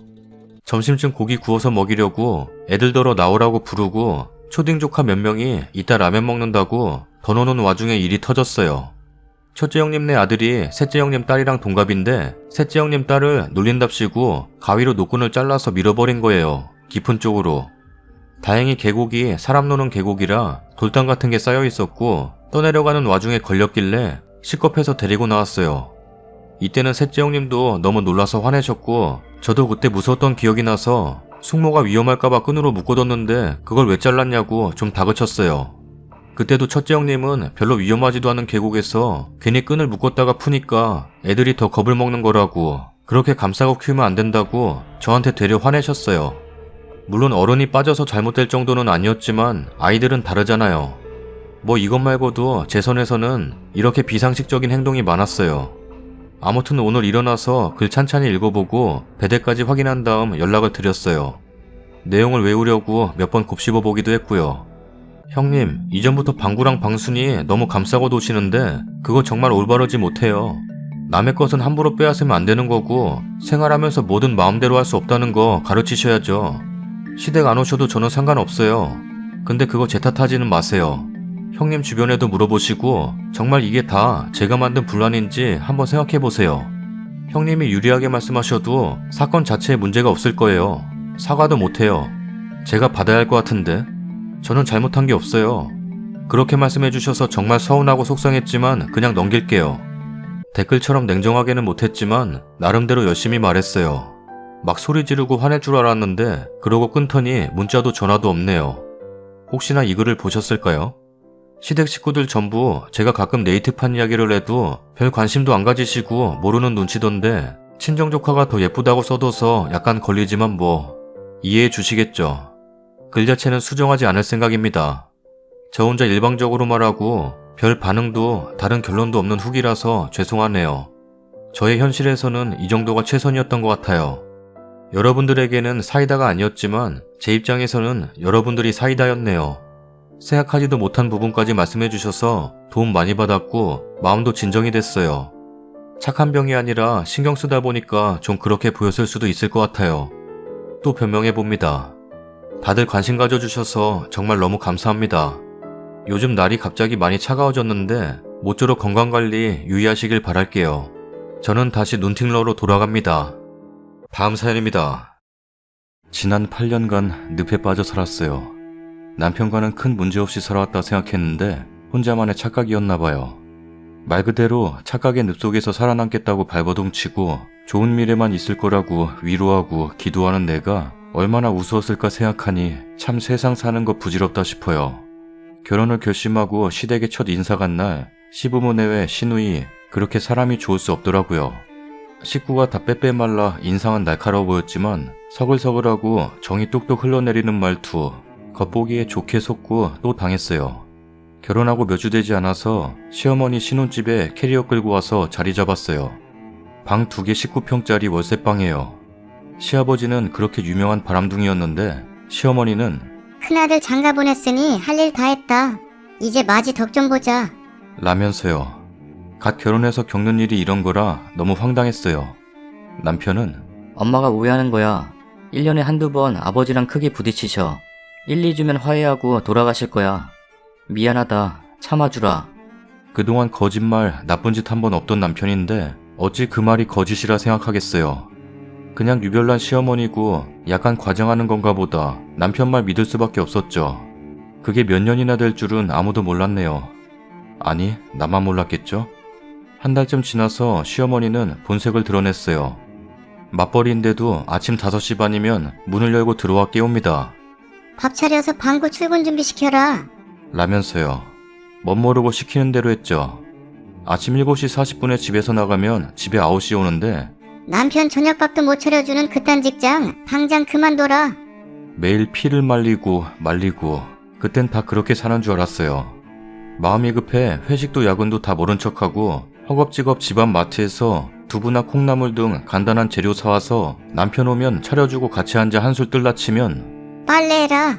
방 닦아라. 가정부도 이보단 나은 취급받을 거예요.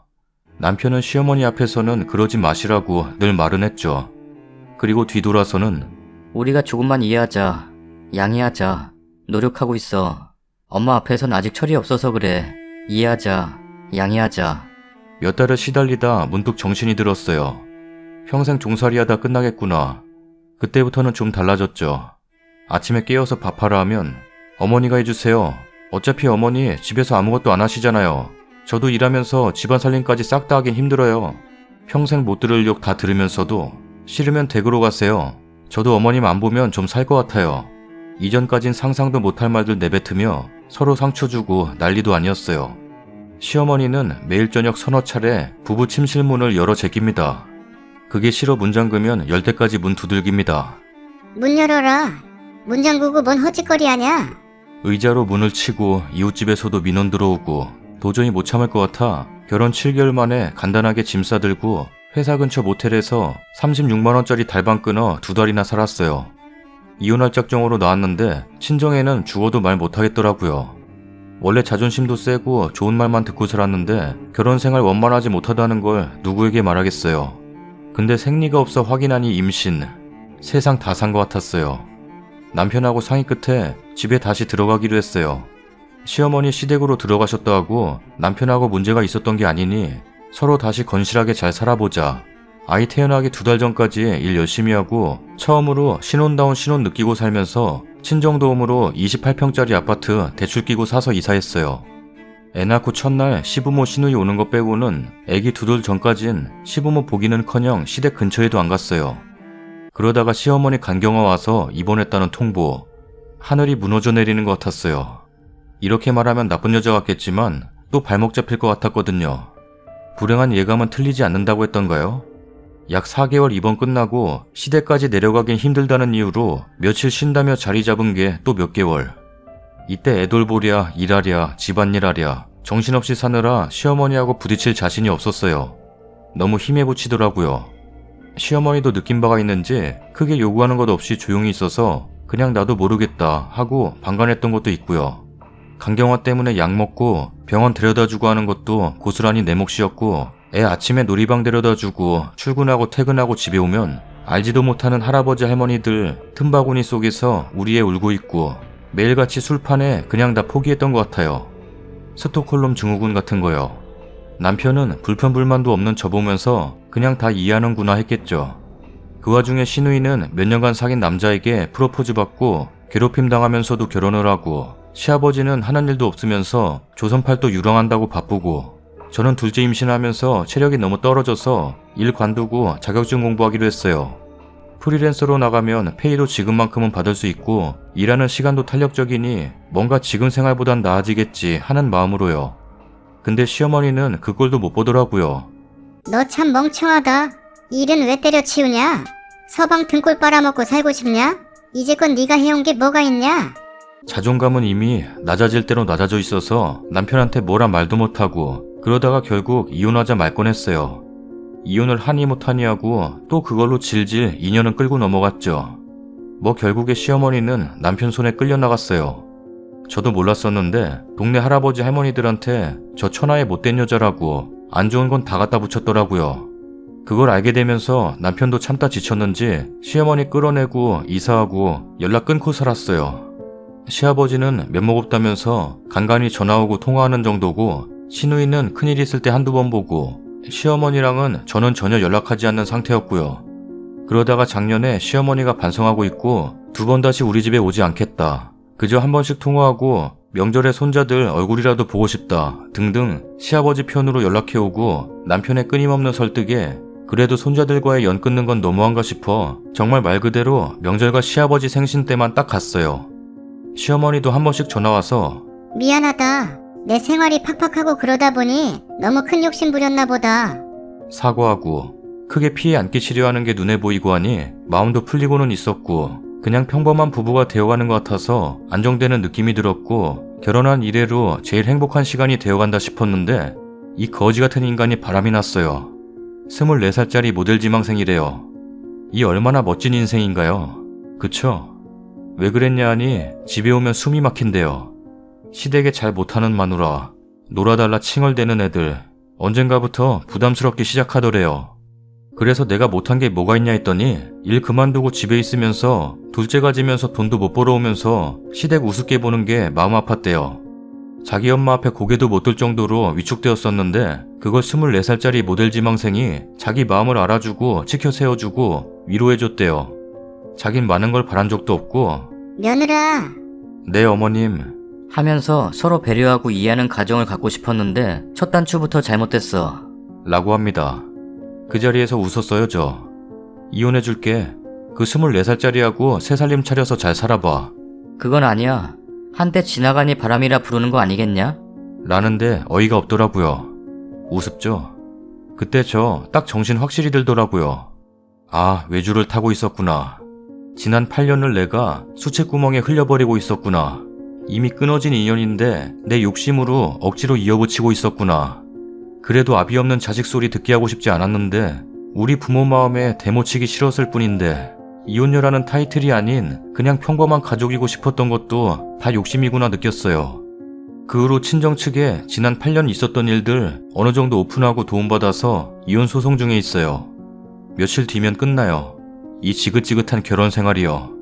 물론 제가 다 100% 잘했다고는 생각 안 해요. 그냥 사람 보는 눈이 없었고 세상 너무 쉽게 생각했고, 처음에 그런 일 터졌을 때 다 그러려니 했던 것도 잘못이고, 그래도 이제는 결혼 생활이 중심이 아닌 나 자신과 우리 아이 둘을 위한 인생을 살아나가려고 해요. 사실 지난주까지만 해도 또 다른 잘못된 선택을 하는 건 아닐까 후회도 했고 남편이 반성하는 기미도 많이 보였는데, 오늘 낮에 시어머니가 카톡 보낸 거 보고 마음이 확실히 정리되더라고요.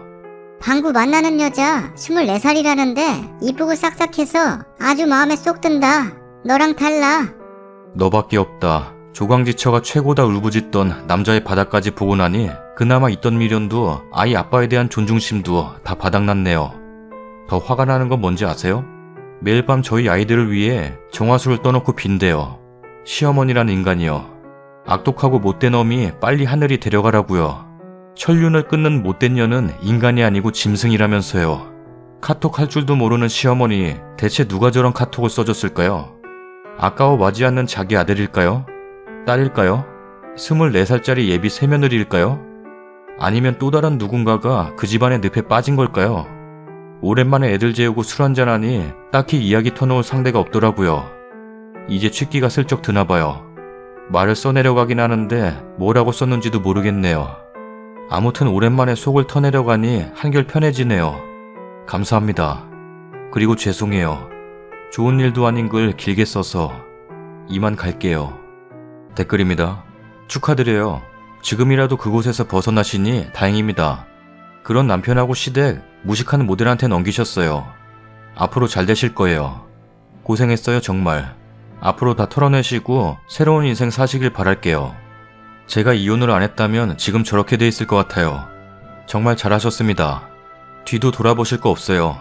이혼 확정 받으시는 날 세상이 달리 보일 겁니다. 제가 그랬거든요.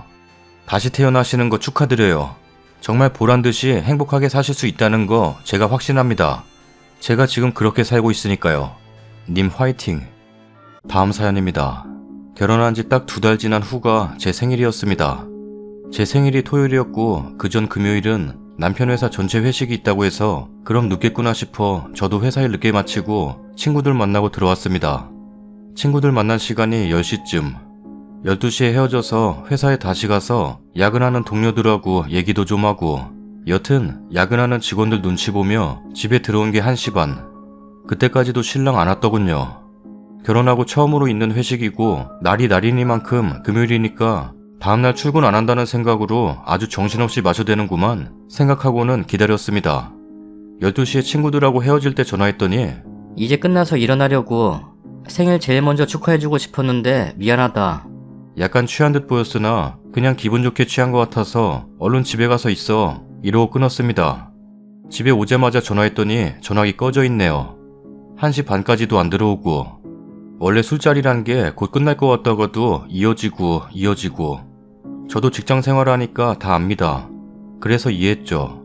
곧 들어오겠지 하고 기다렸습니다. 2시, 3시, 4시.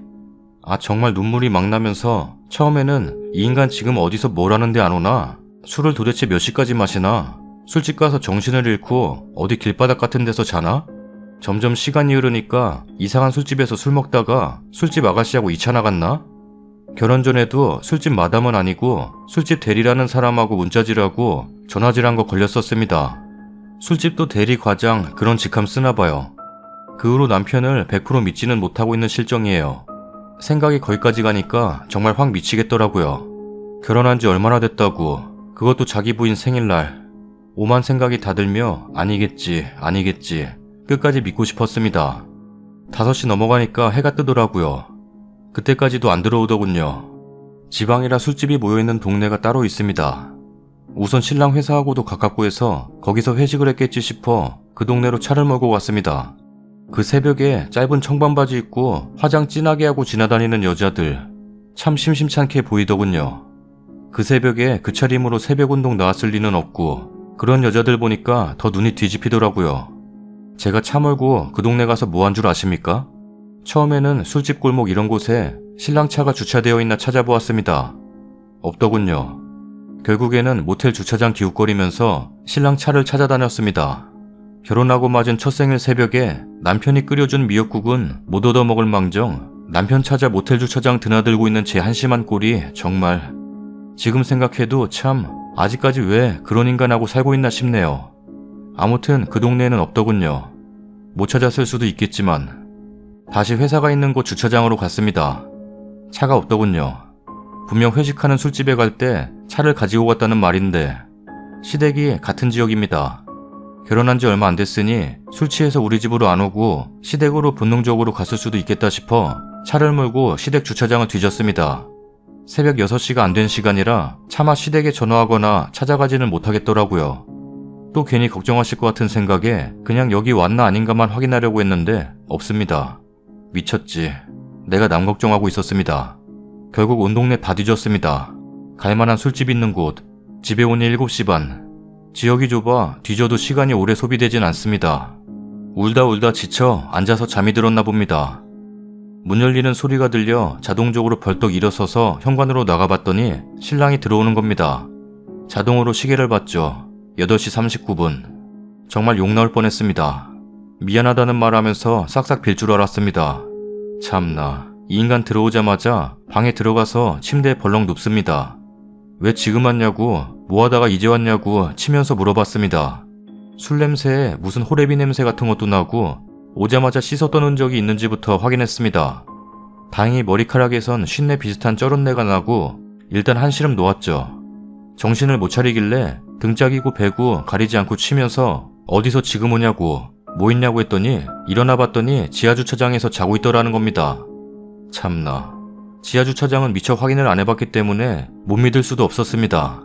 정신을 못 차리더군요. 더 이상의 대화가 불가능했습니다. 꼴도 보기 싫어서 전 거실에 나가서 소파에서 잤습니다. 꼴 보기 싫은 것도 있었는데 온몸에서 땀내며 술내, 담배 냄새 등등 형용할 수 없는 냄새가 나서 같이 있을 수가 없었습니다. 저도 날밤을 꼴딱 샌지라 일어나니 12시더군요.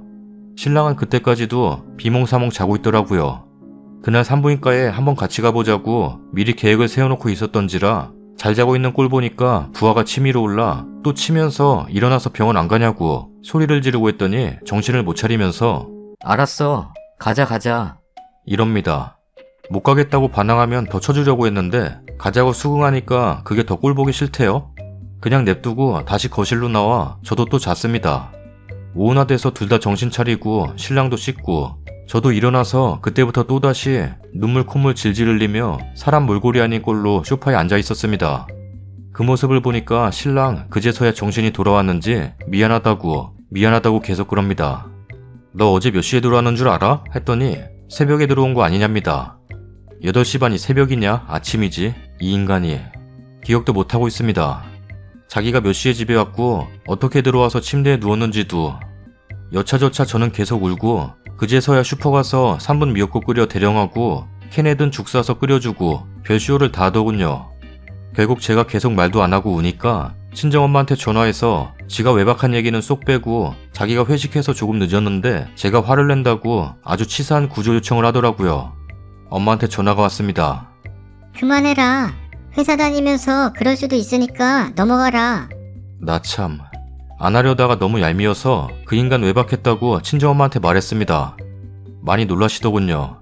친정엄마도 술집에 대리라는 여자 사건 아십니다.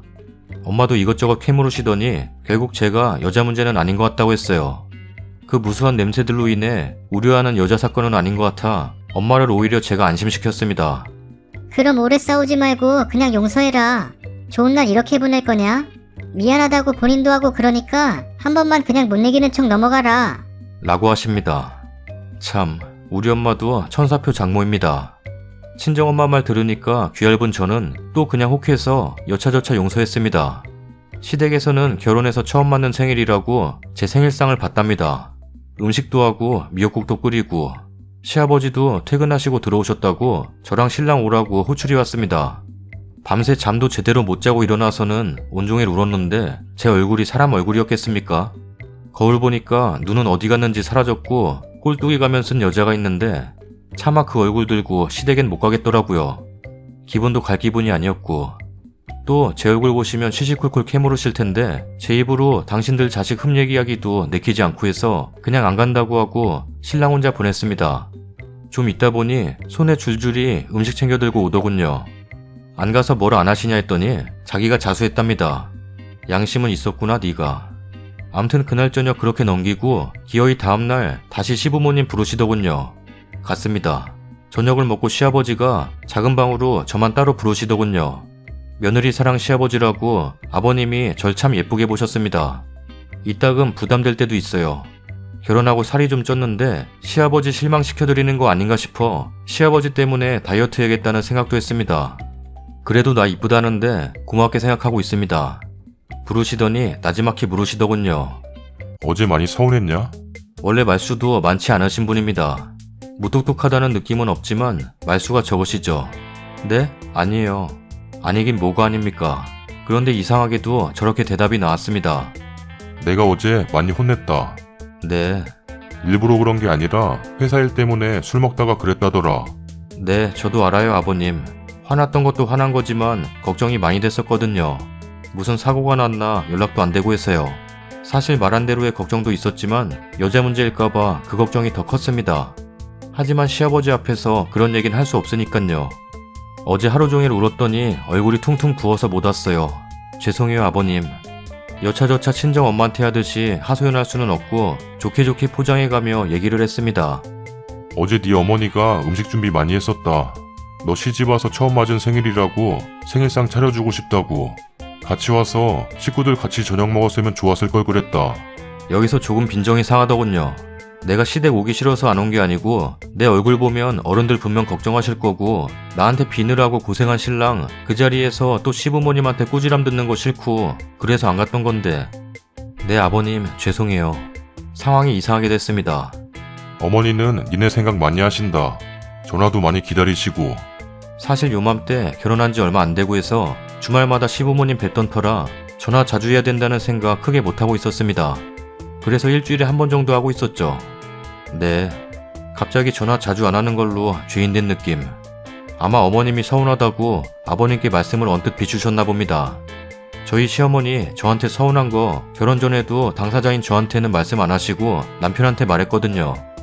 전화 좀 자주 드리고 그래라. 나는 괜찮은데 네 어머니는 많이 기다리시더라. 자기 이쁨 받는 건 다 자기 하기 나름이다. 그 당시에는 그냥 전화 자주 못 드려서 죄송할 뿐이었습니다. 제 성격이 싹싹한 성격도 아니거니와 애교도 전혀 없는지라 그저 죄송했죠. 그런데 오늘 갑자기 이 생각이 들었습니다. 아니 왜 그 상황에?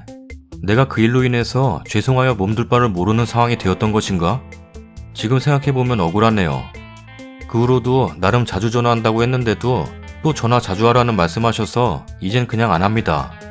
뻑하면 오라고 호출하시는데 너무 바라시는 것 같아 부담스럽습니다. 거의 매주 얼굴 보는데 저를 너무 길들이려고 하는 것 같은 기분이 들어 반감이 생겼거든요. 아무튼 이 일로 시아버님도 거부감이 들게 되었죠. 안 그래도 시댁 식구들 친근감 없는데 남편하고 또 다투고 억울하고 때려치우고 싶어서 하소연합니다. 이런 일이 있었는데도 내가 그냥 넘어갔는데 이 인간. 댓글입니다. 으이구, 그러게 시부모래지. 그나마 착한 시부모래서. 아니 남자가 술 먹고 외박할 수도 있지. 그걸 이해 못해서 질질 짜야? 남자 속을 그리 뒤집어 놓으면 남자가 잘도 성공하겠다. 뭐가 잘났다고 시애미가 차려놓은 밥상도 마다해? 요 따위로 말 안 한 거죠. 사실은 저게 시아버님의 진심입니다. 그리고 님은 다 남편 탓이라고 하는데 남편 못 믿고 잠 안 자고 여기저기 찾아 돌아다닌 건 엄연히 남편이 시킨 게 아니라 님이 그러고 돌아다닌 겁니다. 술집 대리 사건이 있어 믿지 못하겠다 그러셨는데 그런 남자와 결혼했으면 항상 그렇게 전전긍긍하며 살 건지 아니면 한번 믿어보며 살 건지 님이 결정해야지요. 저도 결혼 10개월, 임신 2개월 만에 술집 여자한테 메시지 온 거 딱 걸리고 임신 4개월째는 전에 사귄 여자가 잘 사냐? 행복하냐? 네 마누라 임신했다며? 난 너랑 사귄 죗값으로 아직 구렁텅이에 빠져있는데 복수할 거다. 이따위 메시지를 보낸 것도 딱 걸렸습니다. 뭐 보려고 해서 본 게 아니라 남편 운전 중에 메시지 와서 확인하라고 휙 던져준 메시지에 찍혀 있었고 다른 건 남편이 핸드폰을 두고 나가서 메시지 온 거 확인 좀 해달라기에 보니까. 근데 울 남편 외박하든 말든 전 신경도 안 씁니다. 신경 써서 뭐합니까? 정말 증거 잡고 민간 탐정 프로 사진 찍기 전엔 요즘 상간녀 소송도 힘들다던데.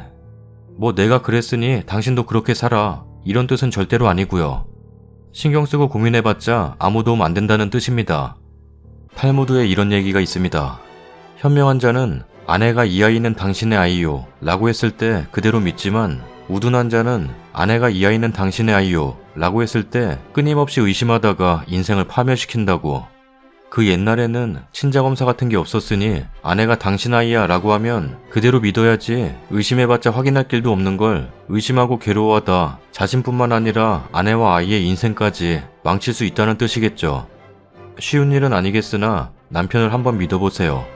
지하주차장에서 자고 있었다면 분명 차 안에서 자고 있었단 건데 대리운전 안 부르고 님 남편 술 취한 상태로 직접 차를 몰았단 얘긴가요? 아무래도 이해 불가인데. 대리운전 불렀다면 어떻게든 연락을 취해 님한테 님 남편 데려가란 전화 왔을 텐데. 그리고 무슨 술을 날밤을 새면서까지. 참 미심쩍긴 하네요. 저 같은 경우엔 신랑이 회식하고 12시부터 전화도 안 되고 연락 뚝. 걱정돼서 미치는 줄. 신랑 그러다 아침 6시쯤 들어왔는데 와서도 정신 못 차려서 고생고생해서 재우고 아침에 힘들어하길래 북엇국 끓여주고 왜 이렇게 늦게 다녀? 술은 적당히 마셔야지. 어제 즐거웠나 보네? 전화라도 하지. 사고 났나 걱정했잖아. 이 정도. 그날 쌓인 건 엄마한테 전화해서 수다 떨면서 다스리고 그런데 며칠이 지나도록 너무 당당하길래 슬쩍 잔소리했어요. 내가 당신 술 마시는 거 가지고 뭘 한 적 있어? 회식 자리에서 왜 필름이 끊기도록 술을 마셔? 적당히 마시지. 미리 연락이라도 하던가. 나 걱정할 거라 생각 안 했어? 우리 아기 낳으면 안 되겠다. 자기 닮아서 술꾼 되면 어떡해? 등등. 물론 큰 소리는 아니지만 쓴소리 잔뜩 했습니다.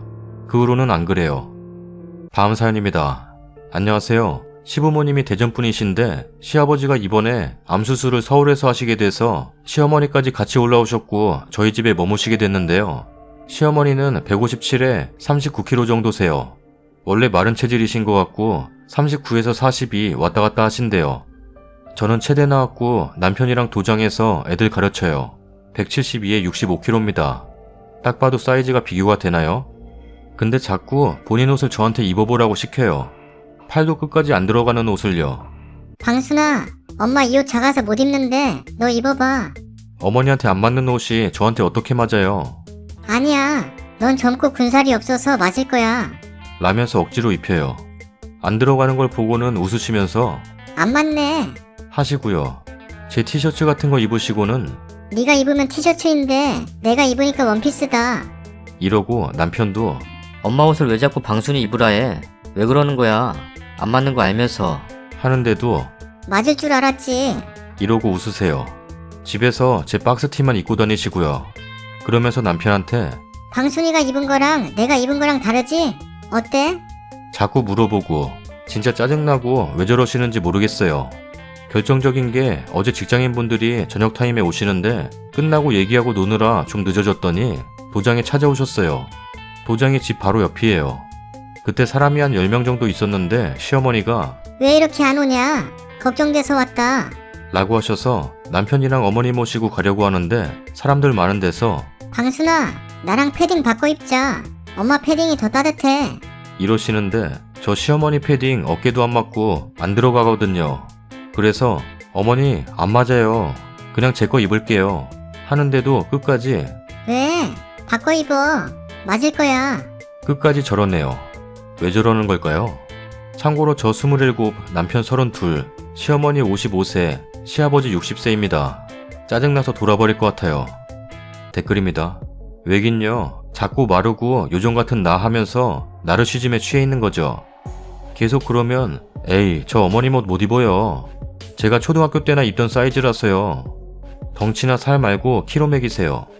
길이가 짧아요. 키 차이가 얼만데. 남편에게 진지하게 물어보세요. 저분이 왜 저런 언행을 하는 거라 생각하냐고요. 남편의 대답에 그 다음 대응이 결정되는 거죠. 저 같음 3번째 되풀이 되었을 때 팔 2개 넣고 앞으로 잡아당겨 2쪽을 냈을 거예요. 이제 만족하세요 어머니? 방구인지 된장인지 먹기 전에 눈과 뇌로는 판단이 안 되시는 타입이세요? 와 우리 고모랑 진짜 하나인지 똑같다. 저희 고모는 말랐고 조카들은 보통에서 통통한 편인데 만나기만 하면 저짓거리를 해요. 저 집 시어머니 마냥 옷 가지고도 그러고 명절에 조카들 갈비나 전에 밥 먹고 있으면 그 옆에서 자기는 살찔까봐 쌀밥은 전혀 안 먹는다면서 나물만 깨작대고 조카들 이용해서 자기 날씬하다는 거 보여주려고요. 한 몇 년 그래서 조카들이 은근 그 고모 싫어했는데 어느 명절에 큰아빠가 너는 나이 처먹고 다 늙어서 쪼그라든 건데 왜 젊은 애들이랑 비교를 하냐? 건강한 게 더 이쁘다. 라고 한 소리 듣고 삐져서 안 하는 중이에요. 이건 누군가 팩폭 날릴 누군가가 필요해요. 추가 글입니다. 댓글 감사합니다. 전부 읽어봤는데 옷 입어보라고 하시면 입고 터트리라는 댓글이 많아서 고민을 해봤어요. 그래서 시도해보려고 했는데 옷 입어보란 말이 없으시길래 이제 입어보라고 할 옷이 없나 했는데 어제 어김없이 제 박스티를 입으시고는 방순아, 이렇게 큰 옷 입으면 부해 보이니까 엄마 옷 입어봐. 딱 붙는 옷을 입어야 날씬해 보여. 하시길래 입겠다고 했어요. 그러니까 정말? 입어볼래? 하면서 티셔츠 하나를 주셨는데 늘어나는 재질이라 터지진 않더라고요. 근데 옷이 너무 늘어나서 배꼽이 비치고 앉으면 뱃살 접히는 거 그대로 보이는 그런 옷이었는데 그냥 입고 있었어요. 남편 씻고 나와서 보더니 그런 옷을 왜 입고 있냐? 편한 거 입어. 엄마 옷이야? 어머니가 자꾸 어머니 옷 안 맞는다고 하는데도 입으라고 이런 거 입어야 이쁘다고 하셔서 입었어. 매일 권하시는데 계속 거절하는 게 예의는 아니잖아. 어머니, 그냥 저 주실 옷들 지금 다 주세요. 출근할 때 매일 입고 다닐게요. 했더니 처음으로 말문이 막히신 것 같더라고요. 그때 남편이 엄마 대체 왜 그래? 정말로 엄마 옷이 방순이한테 맞다고 생각한 거야? 한두 번도 아니고 자꾸 왜 그래? 자꾸 잊어버리고 깜빡깜빡 하는 거야? 정말 이게 사이즈가 맞아 보여? 아버지 간호하느라 신경을 많이 써서 그런가? 정말 걱정된다. 라면서 막 난리치니까 아니다. 저 정도로 안 맞는지 몰랐다. 너무 껴 보이고 답답해 보이니까 갈아입어라. 라면서 방에 들어가셨어요. 오늘 아침에 삐지신 건지 식사할 때 말씀도 안 하시고 남편이 자꾸 걱정된다 어쩐다 하니까 치매 걱정하는 거냐? 내 나이가 몇인데 그런 걱정하냐? 라면서 화내시더라고요. 이제 안 그러실 것 같긴 한데 만약에 또 그러시면 다른 방법을 또 생각해봐야 될 것 같아요. 너무 감사했습니다. 다음 사연입니다. 정말 이제는 참을 수가 없어요. 이제 정말 질릴 대로 질려버렸네요. 아무리 막말이 생활화돼 있다는 분이지만 그동안 12년을 참았습니다. 하지만 이제는 참을 수가 없네요. 저희 부모님이 몇 달 전에 돌아가셨습니다. 여름에 비 많이 올 때 산에 가셨다가 돌아가셨습니다. 처음에 언니한테 전화 왔을 때는 아니겠지, 장난이겠지 했지만 막상 병원에 가보니 더 이상 두 분의 미소를 볼 수가 없고 그저 차디찬 부모님을 접한 순간 정말이구나란 생각에 까무라쳤습니다. 그렇게 갑자기 저희 부모님이 세상을 뜨셨고 너무나도 힘들었습니다. 정말 나도 따라가고 싶을 정도로 힘들었어요. 현실을 계속 부정하고 싶어서 부모님의 휴대폰으로 괜히 전화도 해보고 부모님이 사시던 집에서 하루 종일 가만히 앉아있어 보기도 했습니다. 혹시 그러고 있으면 오시지 않을까 하면서요. 말도 안 되죠. 이미 돌아가셨는데. 부모님 돌아가신 거에 대해서 계속 부정하고 싶었지만 현실은 언니가 뭐라고 하더라고요. 네가 이렇게 살면 엄마 아빠가 얼마나 속상하시겠냐? 정신 차려. 라고. 언니도 힘들죠 당연히. 그렇게 언니한테 의지하고 신랑한테 의지하고 마음을 고쳐먹었습니다. 그리고 저한테는 8살 된 이쁜 딸이 있습니다. 제 아이를 생각하며 그래 열심히 살아야지 하면서 다시 현실로 돌아왔습니다. 그런데 부모님이 돌아가시고 저와 언니가 유산을 상속받았습니다. 저희 부모님 정말 열심히 사셨어요. 장사를 하셔서 늘 새벽에 나가서 새벽에 들어오셨죠. 우리 자매를 위해서 정말 열심히 사셨습니다. 통장의 돈과 부모님 집, 그리고 전에 할머니가 돌아가시면서 아버지한테 남기신 집과 땅, 그리고 부모님 가게와 건물, 그리고 부모님의 보험. 상속 절차 밟으면서 왜 이렇게 힘든지 정말 말할 수 없을 정도로 힘들더군요. 이건 겪어보지 못한 사람은 모를 거예요. 그 와중에 저희 시어머니 전화가 왔네요. 너 이제 좀 괜찮냐? 라길래 이 양반이 웬일인가 싶더군요. 저희 시어머니는 아무 말이나 막 하는 사람입니다. 처음에는 그 막말 때문에 결혼하고 1, 2년은 정말 힘들었지만 지금은 한 귀로 듣고 한 귀로 흘리고 삽니다. 자기 아들이 감기라도 걸리면 저는 나쁜 년 되고 제가 감기 걸리면 그까지 감기 때문에 알아눕냐? 라고 핀잔 주고 저희 딸한테도 딸이 잘못한 거 있으면 너 외갓집 갔다 오더니 싸가지 없는 거 배워가지고 왔다. 외갓집 가지 말어. 제가 일을 해서 가끔 저희 엄마가 제가 늦게 끝날 때 제 딸을 봐주는 경우가 종종 있었습니다. 그럴 때마다 저희 집에 전화도 없이 쳐들어오시고 저희 엄마에게도 함부로 하셨죠. 거기다 저한테 왜 니네 부모한테 내 손녀를 맡기냐? 애 망치면 어쩌려고 그러냐? 이런 말도 서슴지 않고 하셨죠. 아무리 그래도 한 귀로 듣고 한 귀로 흘렸습니다. 그런데 제가 그렇게 했으면 안 됐다는 걸 이번에 알게 됐네요. 어머니가 막말할 때마다 대들고 했어야 했구나 라고 후회가 엄청 듭니다. 그랬으면 나한테 이런 말 하지 않았을 텐데 좀 괜찮냐? 하시더니 그 뒷말이 야, 너 얼마나 좀 챙겼냐? 많이 좀 챙겼냐? 니네 집에 너 하나였음 네가 다 받을 것인데 네 언니 얼마나 가져갔냐? 처음엔 네? 했죠. 제가 잘못 들었나 했습니다. 제가 계속 네? 이러니 젊은 애가 왜 말을 못 알아먹냐? 네 부모 죽었으니까 니네 부모 재산 받았을 거 아냐? 이러는 겁니다. 정말 머릿속에서 뭐가 딱 끊기는 소리가 들리더군요. 그러면서 저도 모르게 소리를 질렀습니다. 지금 말 다 했어요? 지금 그걸 말이라고 하시는 거예요? 그러면 그동안 어머니는 우리 부모님 빨리 돌아가시기를 바랬던 거예요? 당신이 사람입니까? 아무리 할 말 못할 말 분간을 못한다고는 하지만 이런 것은 지나가는 동네 개도 알겠구만. 가뜩이나 힘들어서 미쳐버릴 것 같은데 내 자식을 위해서 그래도 살아야지 하고 참고 있는데 어머니가 뭔데 그렇게 말하세요? 말이 입에서 나와서 말이에요? 라고 소리를 질러버렸네요. 정신 나간 사람처럼 날뛰고 울고 고함을 질렀어요. 뭐라고 한 것 같은데 기억도 나지 않을 만큼 악쓰고 소리를 질렀어요. 그때 거실에 있던 남편이 들어와서 전화기를 뺏을 때까지도 계속 소리를 질렀네요. 그러면서 자기 엄마한테 뭐라고 하는 것 같았는데 아무런 말도 귀에 들어오지 않고 저는 계속 소리 지르고 남편은 이미 전화를 끊고 진정 좀 하라고 하면서 물을 먹이려고 하는데도 그 손을 뿌리쳐버렸네요. 어느 정도 진정하고 남편한테 이혼하자고 했습니다. 결혼 생활 동안 아무리 어머니가 막말을 해도 저 다 참았습니다. 그런데 갑자기 그렇게 돌아가신 우리 부모님, 우리 언니와 저를 위해서 평생을 사시다가 그렇게 돌아가셨는데 자기가 어찌 우리 부모님에 대해서 저리 말할 수가 있습니까? 처음 결혼할 때도 시집에서 돈 한 푼 아니하다 못해 금반지 하나 못 얻어 끼워봤습니다. 그래도 남편 하나 보고 그동안 내가 모은 돈, 남편이 모은 돈으로 작은 월세방부터 시작했습니다. 돈 모아두면 뺏어가고 모아두면 뺏어가고 그럴 때도 말 한마디 못하고 화가 나도 말 못하고 그렇게 12년을 살았습니다. 돈 안 주면 무슨 년 소리까지 들었어도 병구처럼 참았던 게 지금 와선 정말 후회가 됩니다. 차라리 그럴 때마다 난리치고 했으면 돌아가신 저희 부모님에 대해서 저렇게 말했을까요?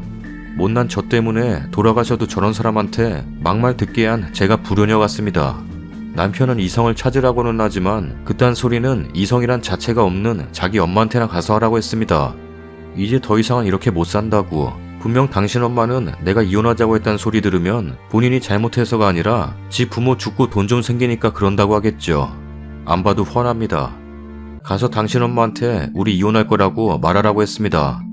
나는 내 부모님한테도 무슨 년 소리 한번 들어본 적 없는데 시집 와서 별소리 다 듣고 살았다고 이제 한계입니다. 저희 언니한테 이야기하니 저희 언니, 제가 힘들고 할 때도 버팀목이 되어준 제 언니가 통곡을 했습니다. 돌아가신 분들한테 어찌 그런 소리를 하냐고 하면서요. 언니한테도 미안합니다. 돌아가신 저희 부모님한테도 죄송합니다. 남편은 저를 자꾸 잡지만 저는 더 이상은 남편 하나만 보고는 못 살겠습니다. 내 딸한테도 미안합니다. 못난 엄마 때문에 이혼 가정에서 자라겠지만 태어나면서부터 여자아이란 이유로 할머니한테도 사랑도 못 받고 자랐고 저런 막말 듣고 사느니 이런 게 낫다 싶습니다. 너무 힘들지만 누구한테 말도 못하겠어서 여기다 그냥 속풀이를 합니다. 정말 제 선택이 맞는 거겠죠? 그런 거겠죠? 어떤 결정이 맞다고 확신은 없지만 이제 그만 벗어나고 싶습니다. 정말로요. 그리고 돌아가신 저희 부모님, 저 때문에 듣지 말아야 할 소리 들으신 것 같아서 너무 마음이 아픕니다. 댓글입니다. 남편은 뭐하냐? 네 엄마 정신병원 안 데리고 가고 뭐하냐? 개념을 밥 말아서 배 채웠나? 말하는 게 왜 저 따위야? 어머님은 죽으면 얼마나 남겨주실 건데요? 그이도 형제가 있어서 나눠 먹으려면 몇 푼 안 되겠어요. 외동이면 혼자 다 받아 먹을 텐데. 근데요, 어머님 돌아가심 막 빚쟁이들 찾아오는 거 아니에요? 라고 하세요. 남편이야 뭔죄겠어요. 정신 나간 시엄니 밑에서 큰 게 죄지. 돈 가지고 뭐라 하면 유산은 재산 분할에 포함 안 된대요. 합의 이혼 못 하시겠으면 증거 갖고 필수인 거 아시죠? 녹음기 하나 준비하시거나 스마트폰이면 녹음 기능이 있을 텐데 녹음하셔서 녹취 떠서 증거 확보하셔야 될 것 같은데 그러려면 이혼은 당장은 무리겠어요. 화 가라앉히시고 언니네랑 딸내미 데리고 가까운 데로 여행 좀 다녀오세요. 시어머니 상대로 위자료 청구하세요. 신랑에게도 그동안 내가 니네 엄마한테 드린 돈이 있지 니만 옷까지 들고 시댁으로 가라 하고 아이 양육비 한 번에 달라고 하세요. 뭐 저런 정신나간 아줌마가 다 있는지. 추가 글입니다. 그냥 너무 답답한 마음에 글 쓰게 된 건데 많은 분들의 위로 정말 고개 숙여 감사드립니다. 글 쓰고 나서 12년의 세월을 돌이켜봤습니다. 결혼하고 아이 낳고 3개월 빼고 죽어라 일하고 아끼고 해서 간신히 전세로 돌리고 집 좀 사볼 거 하고 돈 모으면 돈 뺏어가는 시어머니. 없다고 하면 무슨 년이라고 함부로 말했던 시어머니. 옆에서 그저 아무 말 없이 방관했던 남편. 내가 울면 같이 울던 내 딸. 친정 엄마가 아이 봐주고 있으면 그냥 쳐들어와서 사돈한테 아무 말이나 막 하고 집에서 부리는 사람처럼 대했던 시어머니. 집에 제사나 명절에 손 하나 까딱 안 하면서 이건 어쩌네 저건 어쩌네 하면서 무식한 친정에서 보고 배운 게 없어서 저 모양이라고 했던 시어머니. 내가 돈 모아서 장만한 전셋집에 자기 집인 것 마냥 퇴근하면 와 있는 시어머니. 그리고선 집에 일찍 안 들어온다고 살림을 하는 거냐 마는 거냐 하는 시어머니. 좋았던 기억은 단 한 번도 없었던 시어머니. 내가 어머니 때문에 힘들어하며 울 때도 참으라고만 했던 남편. 정말 이대로는 살고 싶지 않다고, 언제까지 이렇게 살아야 하냐고 내 자식한테까지 저렇게 함부로 하는 시어머니와 안 보고 살고 싶었던 나에게 엄마가 본인 어릴 때 고생을 많이 해서 저러는 거라고, 엄마가 저렇게 하는 거 당신이 힘든 거 아는데 나이 들으면 나아질 거라고 무조건 이해하라고만 했던 남편. 병구같이 그 남편 말을 믿었던 나. 말은 안 해도 내 딸이 저렇게 시집살이 하는 거 눈으로 보고 속으로 울었을 우리 부모님. 지금이라도 자식 노릇하고 싶지만 너무 늦어버린 현실에 마음이 무너지고, 저런 시어머니 그래도 시어머니라고 12년을 모시고 살았고 무조건 참으라고만 했던 남편을 병구처럼 이해했던 나. 12년의 세월 남은 것이라고는 그저 내 후회와 초라해져 버린 나. 많은 분들 제 딸 걱정해 주셔서 감사합니다. 하지만 이게 최선의 선택이라고 생각합니다. 저한테 하는 것처럼 제 딸한테도 저렇게 하셨고, 이런 가정에서 살게 하는 것 또한 부모로서 할 짓이 아니라고 생각합니다. 더 이상 제가 겪은 아픔을 제 딸한테 되물림하고 싶지 않습니다. 제가 나중에 저의 이런 모습을 보고 엄마 왜 바보처럼 참고 살아 이러면서 속상해하는 딸의 모습 보고 싶지 않습니다. 제 딸한테 떳떳한 엄마가 되고 싶고 제 딸 더 이상 주눅 들고 살게 하고 싶지도 않습니다. 저는 12년의 세월을 버렸지만 제 딸은 그리 살게 하고 싶지가 않습니다. 아직 어릴 때 이혼하는 것이 현명하다고 생각합니다. 제 딸이 나중에 철이 들어서 자기 아빠를 미워하지 않았으면 합니다. 그나마 아빠에 대한 좋은 기억이 있을 때 그 사람과 헤어지는 것이 낫다고 생각합니다. 딸은 엄마의 삶을 그대로 산다는 말이 있습니다. 나중에 제가 이혼한 것이 딸에게 흠이 될 수도 있지만 그런 가정이 있다는 것 또한 큰 흠이 될 것만 같습니다. 그리고 딸이 저처럼 저런 남자를 만나고 시어머니를 만나게 하고 싶지도 않습니다. 남편은 끝까지 저를 잡겠다고 합니다. 그동안 나와 딸을 방관한 채로 살았던 사람이 이제 와서 왜 저러는지 모르겠습니다. 저는 소송이라도 할 생각입니다. 변호사님은 아까 낮에 언니와 함께 만나봤습니다. 여러 가지 정황상 이혼은 할 수 있지만 증거 수집 필수라고 하십니다. 언니 또한 제 결정이 맞다고 생각하고 있어요. 이런 마당에 또 시어머니는 저한테 전화해서 쌍욕을 해댔지만 저는 그저 아무 말도 안 하고 녹음만 했습니다. 더 이상 사람 같지 않은 사람한테 화내고 싶지도 않고 말 섞는 것도 싫습니다. 저한테 아까 욕하면서 그럽니다. 와서 무릎 꿇고 빌어라. 그저 웃기만 했습니다. 아직까지도 저렇게 당당한 시어머니, 이젠 더 이상 용서하지 않으려고 합니다. 불쌍하게 돌아가신 내 부모님에게 함부로 말하고 나와 내 딸에게 함부로 대했던 남편의 어머니. 이제 본인이 얼마나 제대로 살지 않았는지, 그동안 자신의 했던 말들이 얼마나 큰 상처가 됐는지 알게 해주려 합니다. 육체적인 것만 사람을 해치는 게 아닙니다. 정신적인 것은 육체적인 것보다 더 큰 고통이 따른다는 거 어머니는 모르겠죠. 하지만 이제 알게 해주려고 합니다. 저는 12년 동안의 바보의 모습에서 탈피하려고 합니다. 여자는 약할지 몰라도 엄마는 강하다는 말 마음속에 각인시키려고 합니다. 제 딸을 위해서라도 강한 사람이 되려고 해요. 이 글을 읽고 용기를 주시고 위로해 주신 분들 정말 다시 한번 감사드립니다. 그리고 저처럼 사시는 분들 많지는 않아도 있을 거라고 생각합니다. 그런 분들도 꼭 용기를 내시기 바래요. 자식 때문에 참고 사는 게 아니라 자식을 위해서 당당한 엄마가 되셨음 합니다. 잘 쓰지 못하는 글 끝까지 읽어주신 분들 감사합니다. 댓글입니다. 우리 할머니도 맨날 저 모양이다. 우리 엄마 주방에서 맨날 혼자 울고 나 그거 23년 동안 보고 살았는데 진심으로 우리 엄마 이혼했으면 좋겠어서 나 우리 엄마한테 이혼하라고 했는데 우리 엄마 너 결혼할 때 흠 잡히면 어쩌냐고 하길래 저런 할머니 있는 게 흠이라고 이혼했으면 좋겠다고 했지. 거기다 우리 아빠 자기 엄마라고 그저 껌벅껌벅 그럴 때마다 나 우리 아빠랑도 싸우면서 둘이 나가서 살던지 말던지 하라고 소리 지르면서 싸우고. 글쓴이님 정말 옳은 결정하신 거예요. 만약 님이 평생을 참고 사신다면요. 님 딸 저처럼 될 거예요. 저는 진짜 아빠랑 할머니 이 세상에서 없어져 버렸으면 좋겠다는 생각 매일 해요. 맨날 울고 사는 우리 엄마 불쌍하기도 하고 어쩔 땐 화도 나고 나 때문이라고 그러는 것도 싫고 엄마도 좀 웃으면서 살았으면 하는 마음이 간절해요. 님은 정말 옳은 결정 하시는 거예요. 글쓰님 모습 전혀 초라하지 않아요. 오히려 본인을 위해 딸을 위해 사는 모습 너무 아름다워요. 귀하게 키운 딸 저런 대접받으며 결혼 생활하라고 곱게 키우신 거 아닐 텐데 부모님도 하늘에서 응원하시리라 믿어요. 그리고 제발 다시 마음 흔들리지 마세요. 남편이 뭐라고 하던 나중에 시모가 와서 빌던 절대 개의치 말고 이혼하세요. 아직 글쓰님 인생 아름답고 좋은 날들이 많을 텐데 절대 기죽지 마시고 행복하셨으면 좋겠어요. 여자는 약하지만 엄마는 강하다는 말 정말 마음이 뭉클해지네요. 그래도 남편분은 님의 의지가 되는 줄 알았는데 그게 아니었네요. 그런 인간들 님이 버리세요. 님 결정 저 또한 맞다고 생각이 드네요. 잘 되실 거라고 꼭 응원할게요.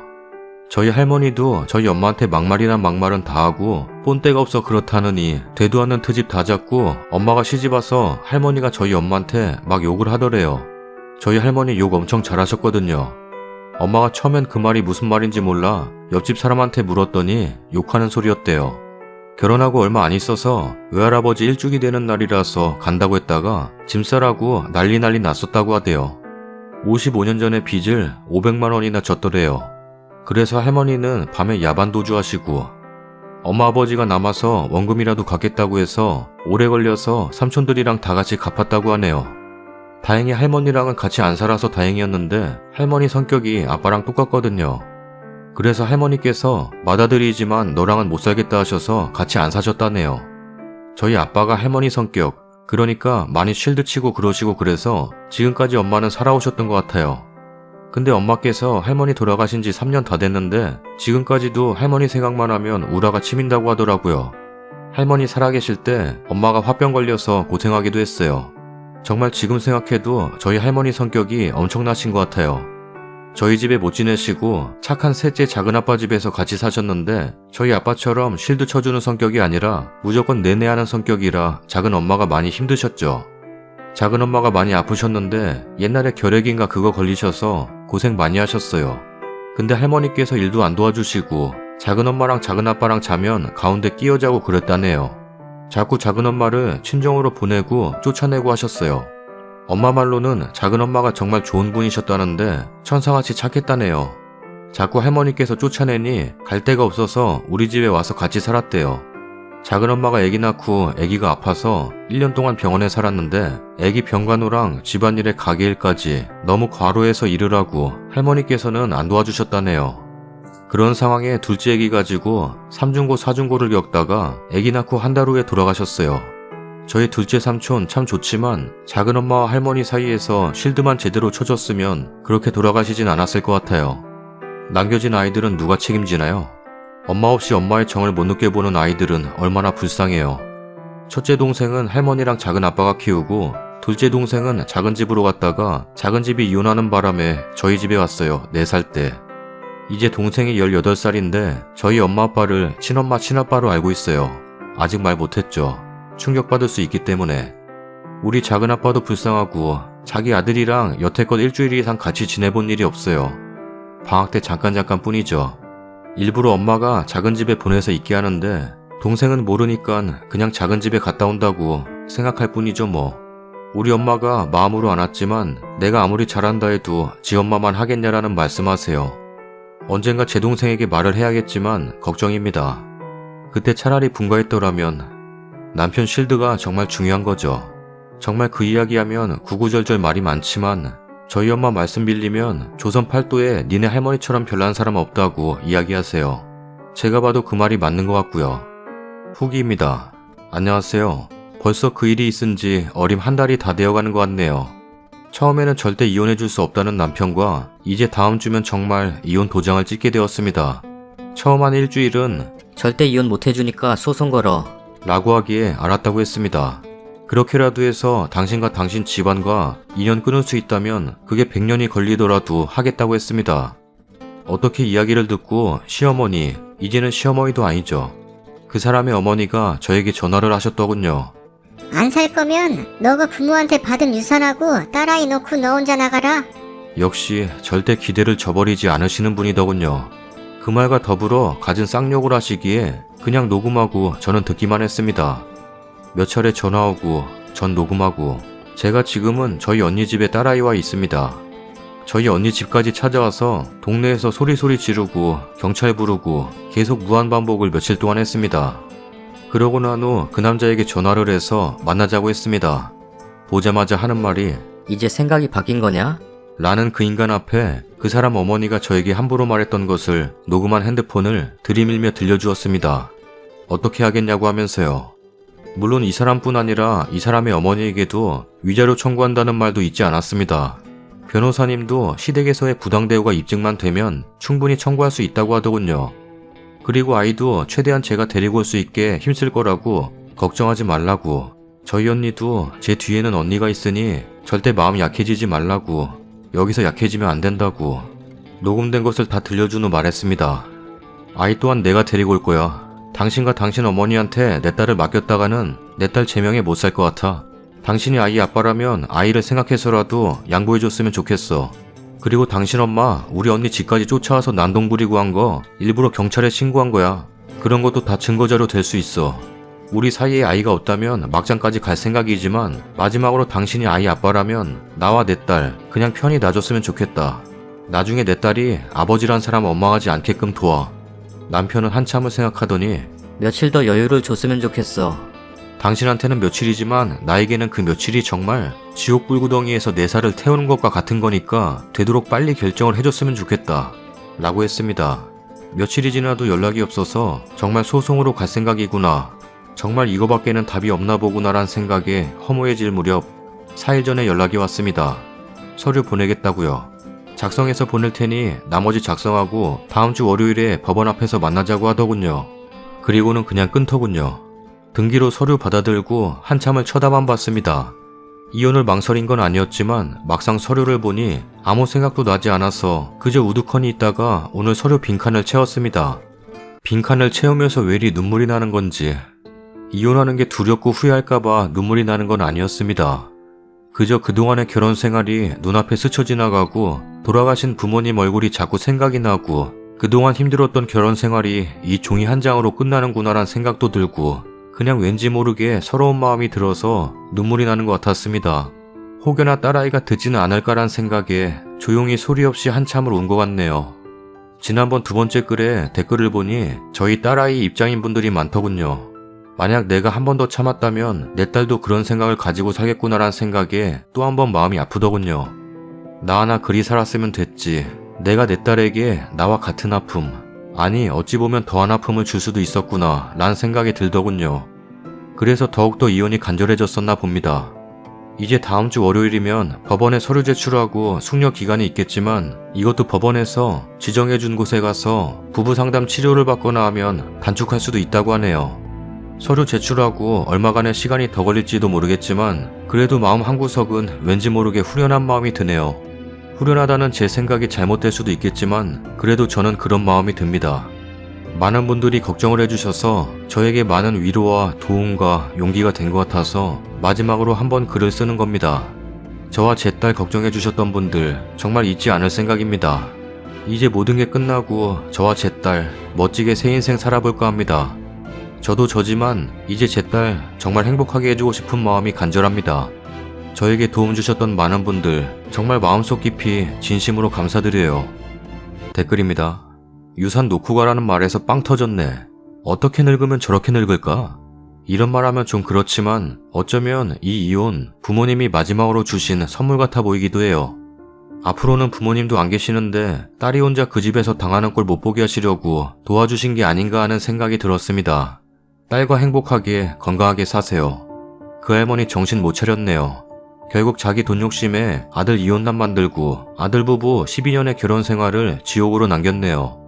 이혼이 확정되시면 따님과 단둘이 여행을 시작으로 마음도 쉬게 하시고 머리도 식히시고 새로운 삶을 준비하세요. 이제 행복한 일만 있으셨으면 해요. 그래도 소송까지 안 가고 합의혼으로 끝나서 다행이에요. 이래저래 얼굴 보면서 힘 빼지 않아도 되니까요. 따님분 충분히 엄마 마음 알 거예요. 저도 딸이다 보니 엄마 힘든 거 눈에 들어오더라고요. 솔직히 말씀드리면 제가 따님 입장에서 말씀드리면 오히려 잘됐다 생각이 돼요. 엄마가 행복하지 않다면 자식도 행복하지 않아요. 지금 저희 엄마 혼자 편하게 하실 거 하고 친구들 만나고 사고 싶은 거 사면서 편하게 생활하세요. 보는 사람들마다 얼굴이 옛날보다 좋아졌다고, 점점 이뻐지고 젊어진다고 사람들 다 그렇게 얘기해요. 저는 그게 오히려 좋아요. 21살 때 결혼하면서부터 엄마 모진 고생, 몸고생, 맘고생, 누구 하나 기댈 곳 기댈 사람 하나 없이 어린 나이에 모든 걸 짊어지고 책임지고 그렇게 살아온 우리 엄마. 지금이라도 편안하게 즐기면서 사는 삶이 좋아요. 제가 어릴 때부터 엄마 고생하는 거 안쓰럽다는 생각, 나 때문에 엄마가 저렇게 산다, 내가 태어나지 않았으면, 이런 생각으로 살아온 저는 엄마를 엄마가 아니라 같은 여자로 생각했어요. 제가 중학생 때부터요. 엄마도 여잔데 엄마도 엄마 삶이 있는데, 그런 생각을 하면서 엄마를 바라봤어요. 행복하지 않았어요. 엄마가 불행하니까. 글쓰님 따님분께 미안한 마음 드는 건 알아요. 그래서 제가 따님 입장으로 말씀드리는 건데, 글쓰님과 따님의 대화가 필요해요. 아빠와 이혼하게 되었다. 외할머니 할아버지 돌아가시고 친할머니께서 이런 말씀을 하셨다. 아빠도 유산이 탐이 났나 보다. 엄마는 그게 너무나 슬펐다. 내 부모님 돌아가셨는데 유산 많이 받아서 좋겠다. 그거 다 우리 거다. 이렇게 얘기해서 엄마 슬펐다. 그래서 엄마 모진만 먹고 이혼하려 한다. 너를 생각해서 참으려고 했는데 그것 또한 너한테 상처가 될 것 같다는 생각을 했다. 엄마 아빠가 행복하지 않는데, 행복한 가정이 아닌데 과연 너가 행복할까? 라는 생각도 해봤다. 엄마를 이해해줬으면 좋겠다. 넌 어떤 생각이니? 솔직하게 얘기해줬으면 좋겠다. 이런 식으로 대화를 하세요. 그게 따님분 정신건강에도 좋아요. 한 가족의 문제이자 어른들만의 일은 아닌 것 같으니 따님분도 생각이 있어요. 어떤 생각인지 마음을 열고 대화를 하세요. 잘 정리하시고 꼭 행복 되찾으세요. 베풀님 말씀대로 선물 받은 거라 생각하셨으면 좋겠어요. 내 딸, 내 손녀, 남은 인생 활짝 필 수 있도록 부모님께서 도와주신 것 같네요. 그리고 그 전 시몰한 여자 또 난리치거나 하면 봐주지 말고 꼭 법적 대응하세요. 돈에 눈먼 사람이라 무슨 짓을 할지도 몰라요. 돈 욕심에 양육비라도 챙겨보려고 아이 내놓으라고 난리칠 수도 있어요. 미리 대비할 수 있는 것들은 준비해 놓으시고 양육권, 친권 문제 꼭 확실히 가져오시고 변호사 통해 각서 공증도 받아두시고요. 위자료도 받으셨으면 좋겠는데 어찌하시건 그 부분도 확실히 해두시고요. 지금까지 많이 우셨지만 앞으로는 웃는 일만 가득하시길 바랍니다. 그렇고 말고. 근데 동그랑땡에 당근 들어있다고 안 먹는 남편에게 뭐라 하니까 시어머니가 잔소리하길래 현관 밖으로 밀어버렸습니다. 당근 들어있다고 동그랑땡을 안 먹어? 그 맛있는 거를? 동그랑땡 먹고 싶네. 시어머니를 현관 밖으로 밀어버렸대. 와, 재밌겠다. 지금 당장 봐야겠네.